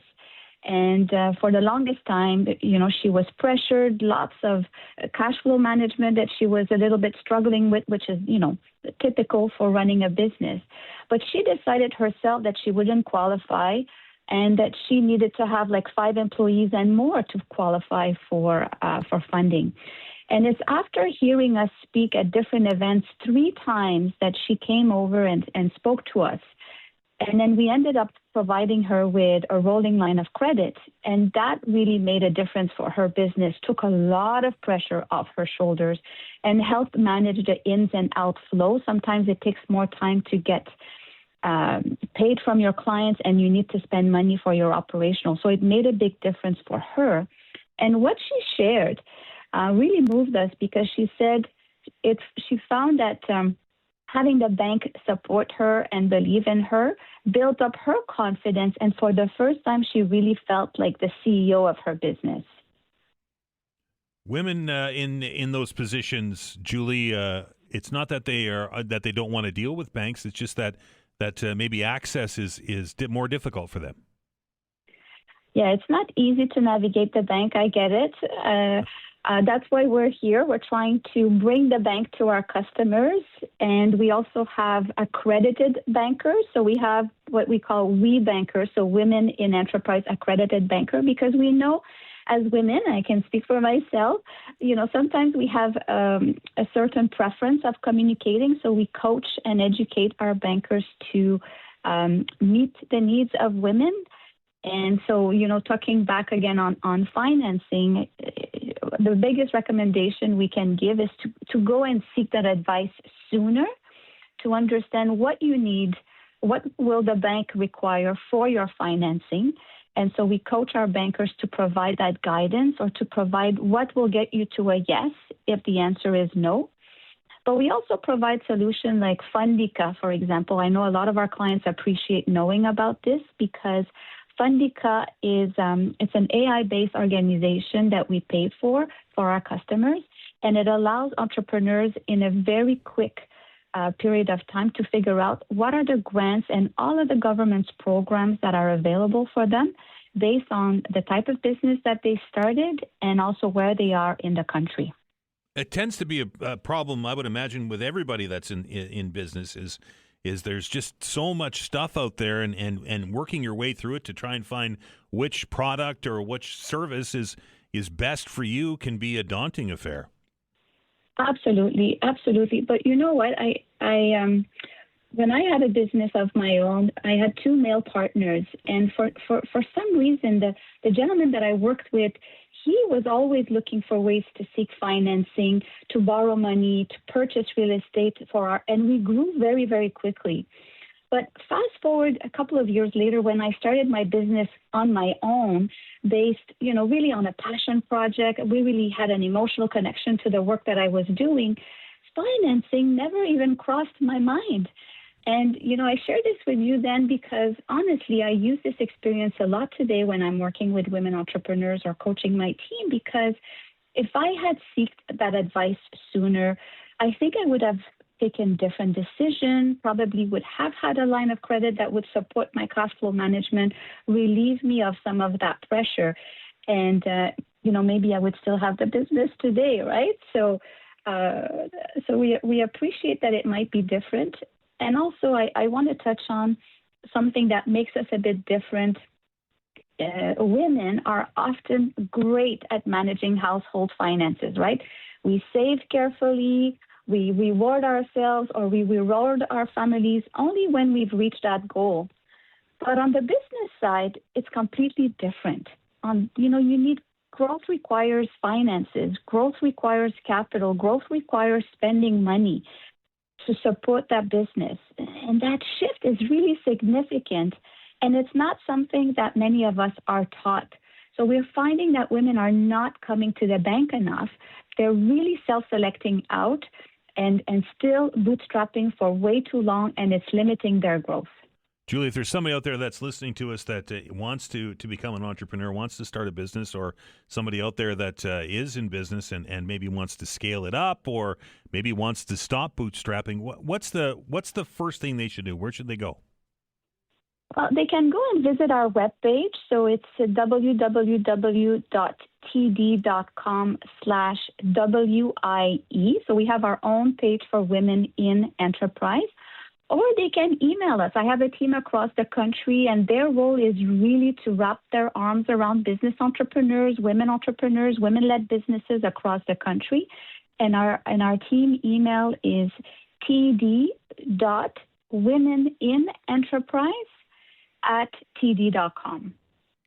Julie, appreciate it. Have a great weekend.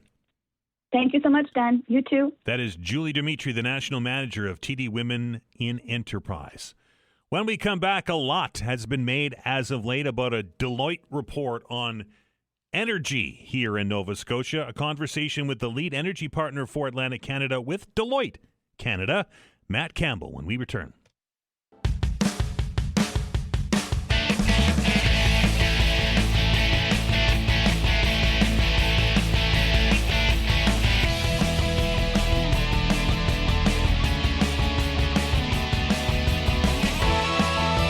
Welcome back. This is the fabulous Friday edition of the program. There have been many minutes and hours dedicated on this program and others like it around Atlantic Canada to the potential for energy development here. It's a cornerstone, perhaps, of, if we can call it that, of the Houston government's plans for the future, calling this generational. A new report from Deloitte Canada says that our part of the world has the potential to unlock $100 billion in economic growth through energy investments in things like offshore wind and clean fuel and energy infrastructure. I'm very pleased to welcome to the program the lead energy partner for Atlantic, Deloitte Canada. That's Matt Campbell. Matt, how are you? Hey, Dan. Doing really well. Happy Friday. Happy Friday to you, sir. Now, Premier Houston obviously has been going across the country talking about Wind West and this generational offshore wind project that will change the fortunes of Nova Scotia. He says there could be 66 megawatts of electricity out there. Is the big thing for Nova Scotia moving forward? Listen, this is a huge opportunity, not just for Nova Scotia, but for the country. I think one of the things that really struck us was, we're at this really rare moment in Atlantic Canada where we've got, at the same time we've got this big push for offshore wind in Nova Scotia. At the same time, we've got a really considerable push for next generation nuclear in New Brunswick. We've got huge investments in hydro expansion in Newfoundland and Labrador. And at the same time, we're seeing expansion of conventional fuels as well, not to mention clean fuels like hydrogen and SAF. So we've got this kind of perfect storm all across the region. And we think Wind West is a really significant opportunity for Nova Scotia in particular. How much potential is out there? How much can we expect to generate off of Nova Scotia shore? Well, the resource potential is pretty astronomical. Net Zero Atlantic has just published a report recently looking at the actual potential in the offshore, but we've got some of the fastest wind speeds in the world, which is really a great asset for the region. So we see potential, throughout Nova Scotia, off of New Brunswick and then off Newfoundland as well. But really, the way the province is going at it, they're looking at, step one, which is kind of toward 5 gigawatts, but, there's quite a bit of potential, upwards of kind of 50, 60. And so it's really nearly unlimited in terms of wind potential. What's next is, okay, how does this make sense as projects? How do we get the electrons to market? And really trying to match supply and demand. And that is obviously the question, having conversations with the province on this. It appears that their plan, at least in the early stages, is to export that power out of Nova Scotia and into the rest of Canada and into the northern United States. Yeah, if you look at the grid today and how much electricity we use in Nova Scotia, we use kind of like 2-3 gigawatts on a peak day. And so just think about how much 5 gigawatts is, and 5 gigawatts being the starting point for the offshore wind sector in Nova Scotia. That's a huge amount of electricity, far more than we need today. Now, electricity demand is expected to double over the next couple of decades. So we do anticipate electricity usage to go up, not just for for vehicles, but for new industry that's setting up in Nova Scotia, potentially using excess electricity from wind to create clean fuels like hydrogen or SAF or what have you. But it's really a significant amount of electricity. So what do you do with that? Well, one of the great things is that the rest of the country needs more electricity. The rest of the world, the rest of the continent needs more electricity, and the rest of the world needs more clean fuel. So there's a really great market opportunity for Nova Scotia and for the rest of Atlantic Canada to meet some of those needs in a pretty dicey geopolitical world. Matt, the Premier's plan involves the use of public and private companies in order to facilitate that. Having private enterprises come in to exploit this wind and get it to market, is that the right approach, or should this be done more from a government level? Well, I think if we look to Europe and we look to other jurisdictions that have gone down this path, like Europe's been doing offshore wind for 25 years, right? So they've got a lot of experience that we can learn from and take advantage of. And they've learned a lot of lessons along the way. And frankly, it's a pretty expensive venture to go out and build an industry from scratch, right? You're spending billions and billions and billions of dollars bringing turbines into Canada, deploying them. There's a lot of capital outlay. It's just too much to do only as government, and it really would be a huge burden on the public purse if you were to go do that only as government. So I think, like a lot of things that get built, there's a huge role for the private sector. You think about other buildings, you think about hospitals, you think about all the major projects that governments undertake. It's always in partnership. It's nearly always in partnership with the private sector. So we think it makes a lot of sense, and that's totally the way to go. Some funding announced just this week here in Nova Scotia for a project involving wind and hydrogen in northern Nova Scotia, in Cape Breton, with the Membertou First Nation involved, in the long-term plan to generate electricity at Point Tupper and then export hydrogen to markets in Europe and Germany and elsewhere. Detractors, Matt, will say that exporting hydrogen is an incredibly expensive enterprise.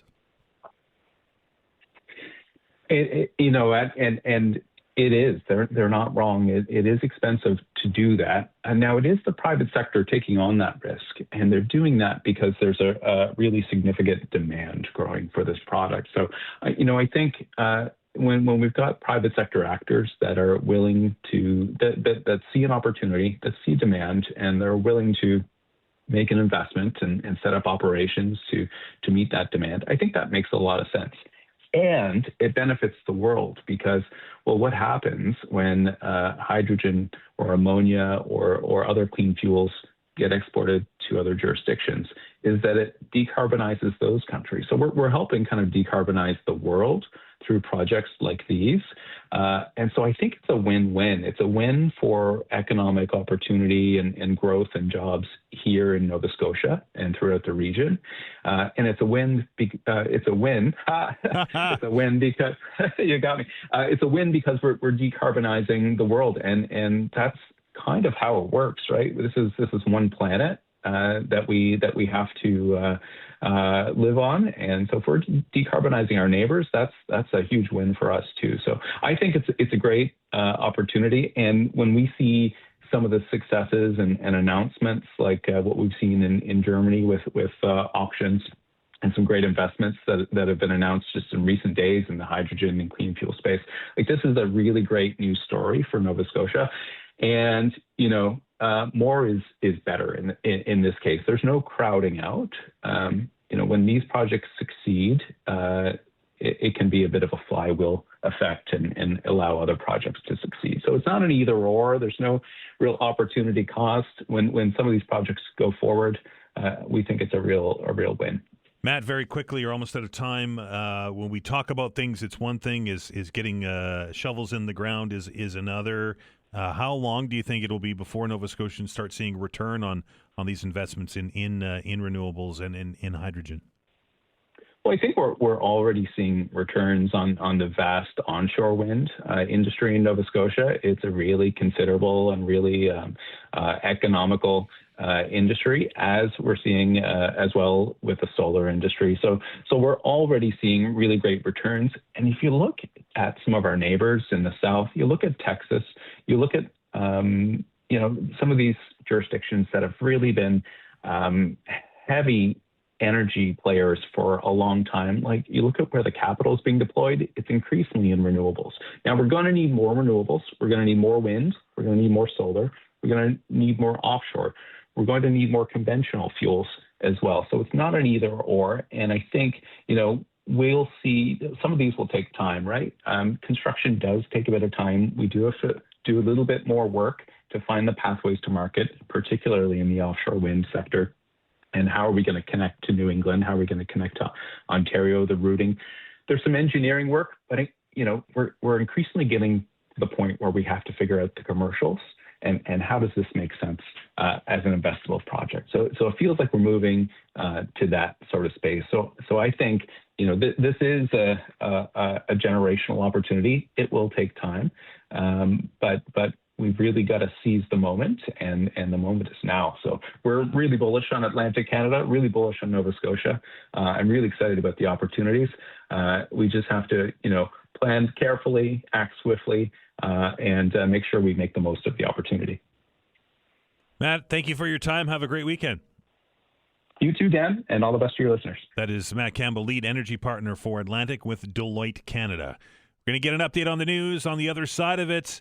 The headline, as I said earlier in the day today, caught my attention from his forecast, and it read, and I quote, unseasonably mild temperatures. Our meteorologist Allister Aalders after the updates.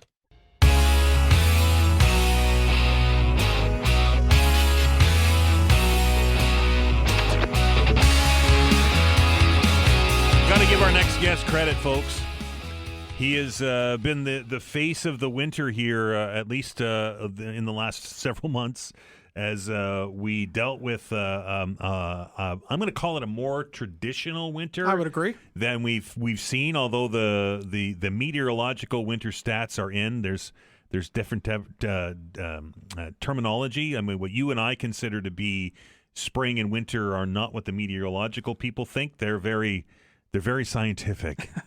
But that being said, Allister Aalders, of course, is our meteorologist, and he's in the studio, and he was sharing with me that the data is in for meteorological winter, which is now over. It ended on the 1st of March, if I'm correct. Yes. And the numbers not bearing out what maybe many of us have been thinking about this winter. It is very interesting, to say the least. And I should note, okay, obviously, winter can arrive as, some will say, used to get some winter in late October, but, traditionally here in Halifax, November to March or first half of April. But meteorological seasons follow the calendar based on, temperature trends and precipitation. So meteorological winter goes December 1st to the end of February.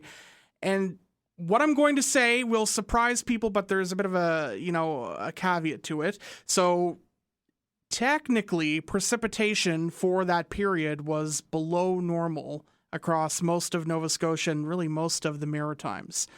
But that is because we've had less rain than normal this winter. I mean, we really haven't had to talk, Dan, about a lot of rain. Freezing rain at all, really. Well, right. Especially in the more recent winter seasons, we've had a lot of these mixed weather events because the storm track has been more traditionally a bit farther north than what we experienced this winter, where it was a bit farther south, along and off the Atlantic coast of Nova Scotia. So while precipitation as a whole was below normal, the lack of rainfall is really weighing heavy on that. The snowfall was actually near and above normal for really most of HRM, most of Nova Scotia, especially the eastern half of the province and into Cape Breton. Now, some of the data was showing that maybe it was a bit below in parts of the valley to the southwest, but I don't really buy into that. There's issues when we analyze this because there's so few official reporting stations that we're using, reanalysis models to try to, fill in the gaps. That's what Environment Canada is trying to do. And it was showing this area of below, but Greenwood is above average for their snowfall, November to date. They had a more prolonged, what I'll call sea effect snow season off the Bay of Fundy this winter, where it was colder and we had a more favorable wind direction to bring those snow squalls in off the Bay of Fundy. So precipitation, while below normal, snowfall itself was near and above. The interesting takeaway was that New Brunswick was below. Fredericton had its second driest winter on record. Because that storm track was farther south, they did not get into as many significant snowstorms, especially through central and northern New Brunswick. So good in terms of, we were talking before we came on about, the St. John River that often floods every spring. Hopefully that'll be beneficial to minimize that flooding if it happens. But obviously we also run into the concern where there's still a drought ongoing. So we need to obviously keep that in mind. And it surprises people when I tell them that we are still technically in a drought. We'll get the latest update for where we were at the end of February, hopefully next week. But we are still technically in a drought just because we've had the snow and it really hasn't melted. It's been sticking around. So we need the ground to thaw, the snow to melt, and hopefully by the end of March, we'll get a better idea of where we stand in that drought. And obviously we will hope for seasonal precipitation as we go through this second half of winter and into spring. And then temperatures were generally average, a bit below in the southwest of the province. So I know it felt colder, or at least we had more prolonged periods of cold. Temperatures were near average, but obviously, we're trying to balance out nighttime lows with daytime highs. Right. And when you get a lot of variability, it often tends to even it all out. In January, we had a stretch for, that first half of the month where it was really mild and then it was really cold. So it all kind of balances itself out. So when I'm saying it's normal, you're thinking, oh, well, it seemed a lot colder. Did feel like the it was extremes colder. Just often really balance things out. That being said, we're in for a stretch here. It looks like, anyway, Allister, of warmer temperatures and maybe a little bit of rain on Sunday. Let's start with Saturday. What's Saturday look like? So Saturday, it'll be a bit of a dull day. Quite cloudy, patchy fog, drizzle, chance of a shower. Fog eats snow. Fog is a snow eater. So we're going to start seeing these snowbanks really. I've noticed a big difference, sitting here today compared to when I was here last week. Right. There's a big difference. So not a washout on Saturday, but a bit damp, to say the least. Temperature's a bit warmer, 4 degrees, so warmer than the last couple of days. And then Sunday, we have more widespread rain showers in the forecast. Drizzle in between the showers, but we also bump up to 8-9 degrees, maybe a couple of spots near 10 degrees in the interior of the province and as well possibly the interior of HRM. So those double digits are on the horizon, and then they really come in next week. Right, Monday, Tuesday, I might have to dig out the golf shirts and shorts. Exactly. The warmth feels so much more at this time of year, but right now, Monday, forecasting a high of 10 degrees, possibly, again, a bit warmer inland because the wind does not favor the coast at this time of year because obviously the water is still very cold, so you want to be inland for those warmer temperatures at this time of year. But Tuesday is looking really good. A mainly sunny day, 13 degrees, maybe some spots closer to 15. So, Record breakers? I was looking at some of the data, and not for each day. Some might come a bit close, so we could be near or breaking some high temperature records. But certainly unseasonably mild for this time of year. The normal high for, early March is 2 degrees. So, we are making gains, but when we're talking about, temperatures 10, 15 degrees, that is a lot warmer than we should be for this time of year. All right. The question many are asking, now that we're through these cold days, right? It's we're through these cold days. We are. It's power positive thinking, and we're getting into these spring-like temperatures, Allister, and we're seeing the snow melt, and we're getting rain, and we're looking at perhaps the tail end of winter. in the Atlantic Canada and the Maritimes, there's always that fear of Sheila's brush. Yes. And that St. Patrick's Day storm. We're a week and a bit out now from it. What's the long term? Is there anything that is potentially brewing around that could contribute to Sheila's brush? Well, I would say, obviously next week, the first half of next week is fairly sunny. There's a system around the middle of next week. Obviously, St. Patrick's Day is the 17th. So Sheila's brush, it's typically on or after. I mean, you can kind of bend the rules. Some will say it can come before. Around. It's around. Yeah, around is a good word. So, there's a system next Wednesday that could bring, some showers and maybe a bit of mixed precipitation. Too far out to say anything around Sheila's brush time right now. What I will say is that the scientists and the experts who are monitoring, deeply the upper level patterns and charts are watching the potential that maybe we could see, some, I want to say Arctic air outbreaks, but perhaps some pulses of colder air. Not a vortex, is it? Well, the polar vortex terminology was being used by some. I will say, because, in a scientific standpoint, they were watching the stratospheric polar vortex. A sudden stratospheric warming event could be occurring to send. Usually these happen and you see the ripple effects in about 3 or 4 weeks' time, which is very interesting. And it often leads to these pulses, these breakdowns that we see of the colder air that come into the mid-latitudes. So that's what is kind of being watched towards the end of March and early April. So we all know what the weather can do here in Atlantic Canada, and Dan's giving me an unpleased... Fishing season's the 1st of April, my friend. I know. I'm not saying it's going to be, winter-like or I've been stormy. snowed on before. And to be fair to you, there have been, in my time in Nova Scotia, which is about 15 years now, there's only been one April 1st that I was unable to get onto a river, and that was because we had that, it's 2015, and we had all that snow. Yeah. But there have been many instances when I've been on that river that it's been like blindingly snowing. Yes.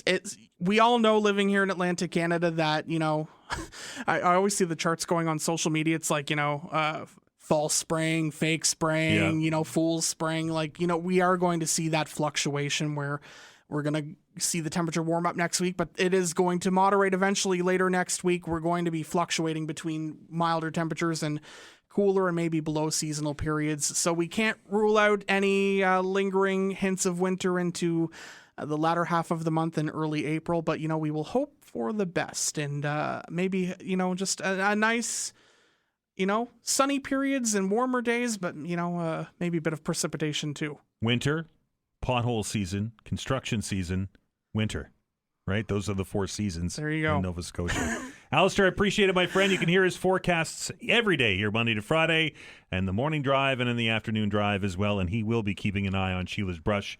And if it does make its appearance, we certainly will bring him back onto the show to tell you all about it. Time for us to take a break. When we come back, it is NHL trade deadline day. We're going to drag Cecil away from his television and get his thoughts on who's moving where, who's a buyer, who's a seller, who cares. Cecil, our sports guru, after the break.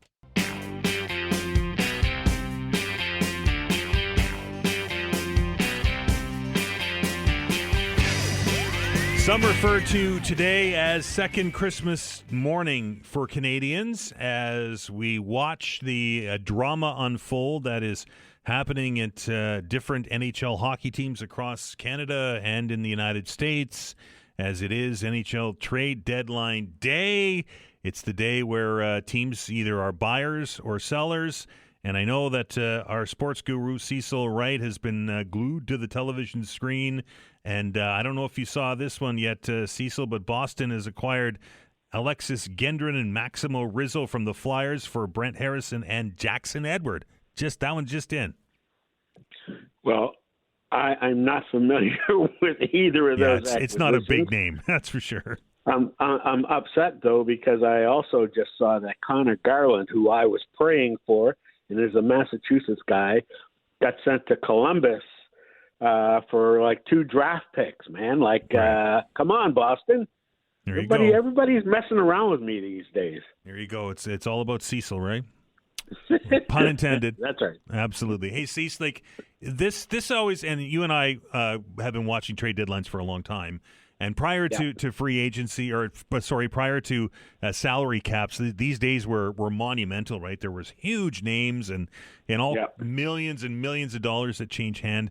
Is trade deadline day as big a deal as it was back then? No. I'd like to wish that I was wrong, because you're right, man. I used to get up in the morning and turn on the TV and couldn't wait till like 2:00 when all the names would be floating around, and now it just doesn't have the same oomph. And I don't know if it's because of the money or what. I don't know what the reason is, but it's not the same. Toronto Maple Leafs have certainly been in the headlines as of late. We have won a game since the Olympic break. That being said, for the first time in the Auston Matthews era, that the Toronto Maple Leafs are sellers at the deadline. And well, they should be. I mean, they, like you said, they haven't won anything. They're 3-5-2 over their last 10. If I was Toronto, I would make as big a deal as possible. And I already told you before that I would even consider Auston Matthews, because you get an enormous return for him. Yeah, no, I agree with you. And the Maple Leafs have made a deal. Nicholas Waugh, who came over to the Leafs in the Mitch Marner trade from Vegas, was sent to Colorado for a first-round pick in 27 or 28 and a conditional fifth. So I don't think the Leafs are done by any stretch of the imagination. Somebody sent me an email earlier, Cecil, and asked if I was the GM what I would do, and I put everybody on the block. There are no golden gooses at the Toronto Maple Leafs, in my opinion. Well, if they can get number one draft picks for anybody, I would say that they'd be doing very well. So that means that they would have their own, which would probably be pretty high. Colorado's, I don't expect would be that high, but if they get somebody else, and they end up with 2 or 3 first-round draft picks, they've got to be happy with that. Absolutely, and maybe it's I can't believe I'm even saying this, but maybe it would be good all the way around. We watched Auston Matthews at the Olympic Games, and he had an outstanding tournament, right? He was back checking, and he had a bunch of goals, and was the captain and showed some leadership there, and is not having that same success, at least publicly anyway, with the Leafs this year. So maybe a change of scenery would be good for Mr. Matthews and great for the Toronto Maple Leafs. Well, I think on the Olympic team, he had those Kachuk brothers that would probably kick his butt. Right. If he wasn't working as hard as everybody else was. Having said that again, I want to give props to the Americans again for winning the gold medal. That's no small feat. Although I wish people would admit that Sidney Crosby didn't play in that game, and don't tell me that didn't have an effect. Well, yeah, you're right. I mean, even if it's just emotional, right? Like I don't know how Canada on the ice technically plays any better in that game than they did, but I think maybe you're right. Just having sit on the bench and that stare holding you to account, maybe you get that extra half a step somewhere or whatever. But you're right. I think that he certainly is the emotional leader for Team Canada. And you would have received that intelligence, particularly on a power play. Right. Where he's so good at setting up his teammates. That's the one thing that we needed at an opportune time, and it was missing. And I'm not blaming it on Sidney, but I'm just saying he would have made things a lot better for us. World Baseball Classic is underway. Cecil, you interested in this tournament? Well, I got up early this morning and watched Japan crush Chinese Taipei. Right. I mean, the Japanese pitchers had a no-hitter going into the 7th inning or something crazy like that. I'm interested in it, and I'm dying to see the Americans versus the Japanese, because that's going to be some showdown. Let me tell you, the Americans are stacked, but I would not overlook the Japanese.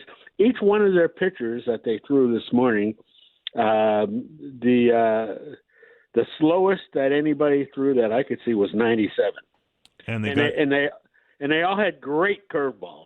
And they have Shohei Ohtani, who almost hit for the cycle, right?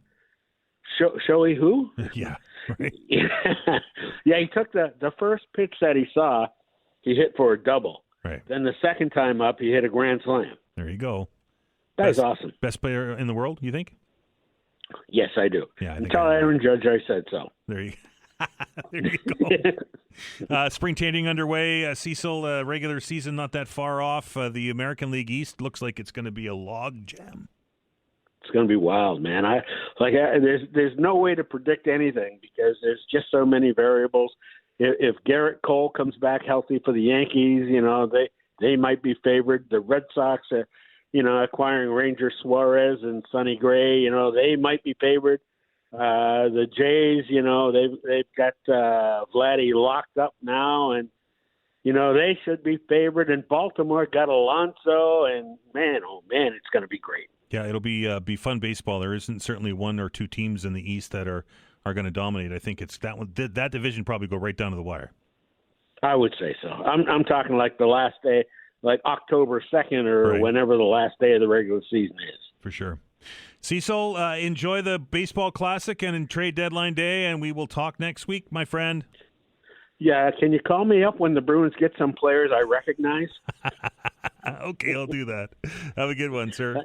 You too. That's our sports guru, Cecil Wright, as he goes back to his television screen to watch the trade deadline. It's not like it used to be. And I'm starting to sound like the old guy on the porch rocking in the rocking chair and yelling at the clouds, but trade deadline day is a lot of hype, and there will be a number of trades. There'll be 25 or 30 trades, but there'll be maybe not a lot of them are going to be blockbusters that like we used to see in the 90s when the Toronto Maple Leafs would open the wallet and 7 names would come over in trade deadline. I don't think you're going to see that anymore, but hey, maybe I'm wrong. That's going to do it for this week, folks. I appreciate all of our guests who took time out of their busy schedules to join the show and impart their knowledge upon us. I truly appreciate it and learn a lot each and every time we do an interview. Thanks to all of you who took time out of your busy schedules to stay with us through the week, dial the numbers, join the conversation in our open hours. I truly appreciate that as well. It's going to be a fantastic weekend, folks. It might be a little wet out there, according to Allister's forecast, but the temperatures are getting warmer. My advice to you, if you have a catch basin in your yard, you might want to clear it. It's going to get melty out there, which I know many of you are looking forward to, including me. Happy International Women's Day to all of our listeners and your families out there. And say thanks this weekend, folks. And my enduring gratitude and thanks to Vanessa Vandenez on the other side of the glass. She makes the show go round, and without her, we just couldn't do it. Have a fantastic weekend. Get out there and enjoy Nova Scotia. We're so lucky to live where we are. It is a beautiful place that people travel thousands of miles and spends thousands of dollars to come and see, and it's right here in our backyard. Until Monday, folks, be well, and remember, be kind to one another.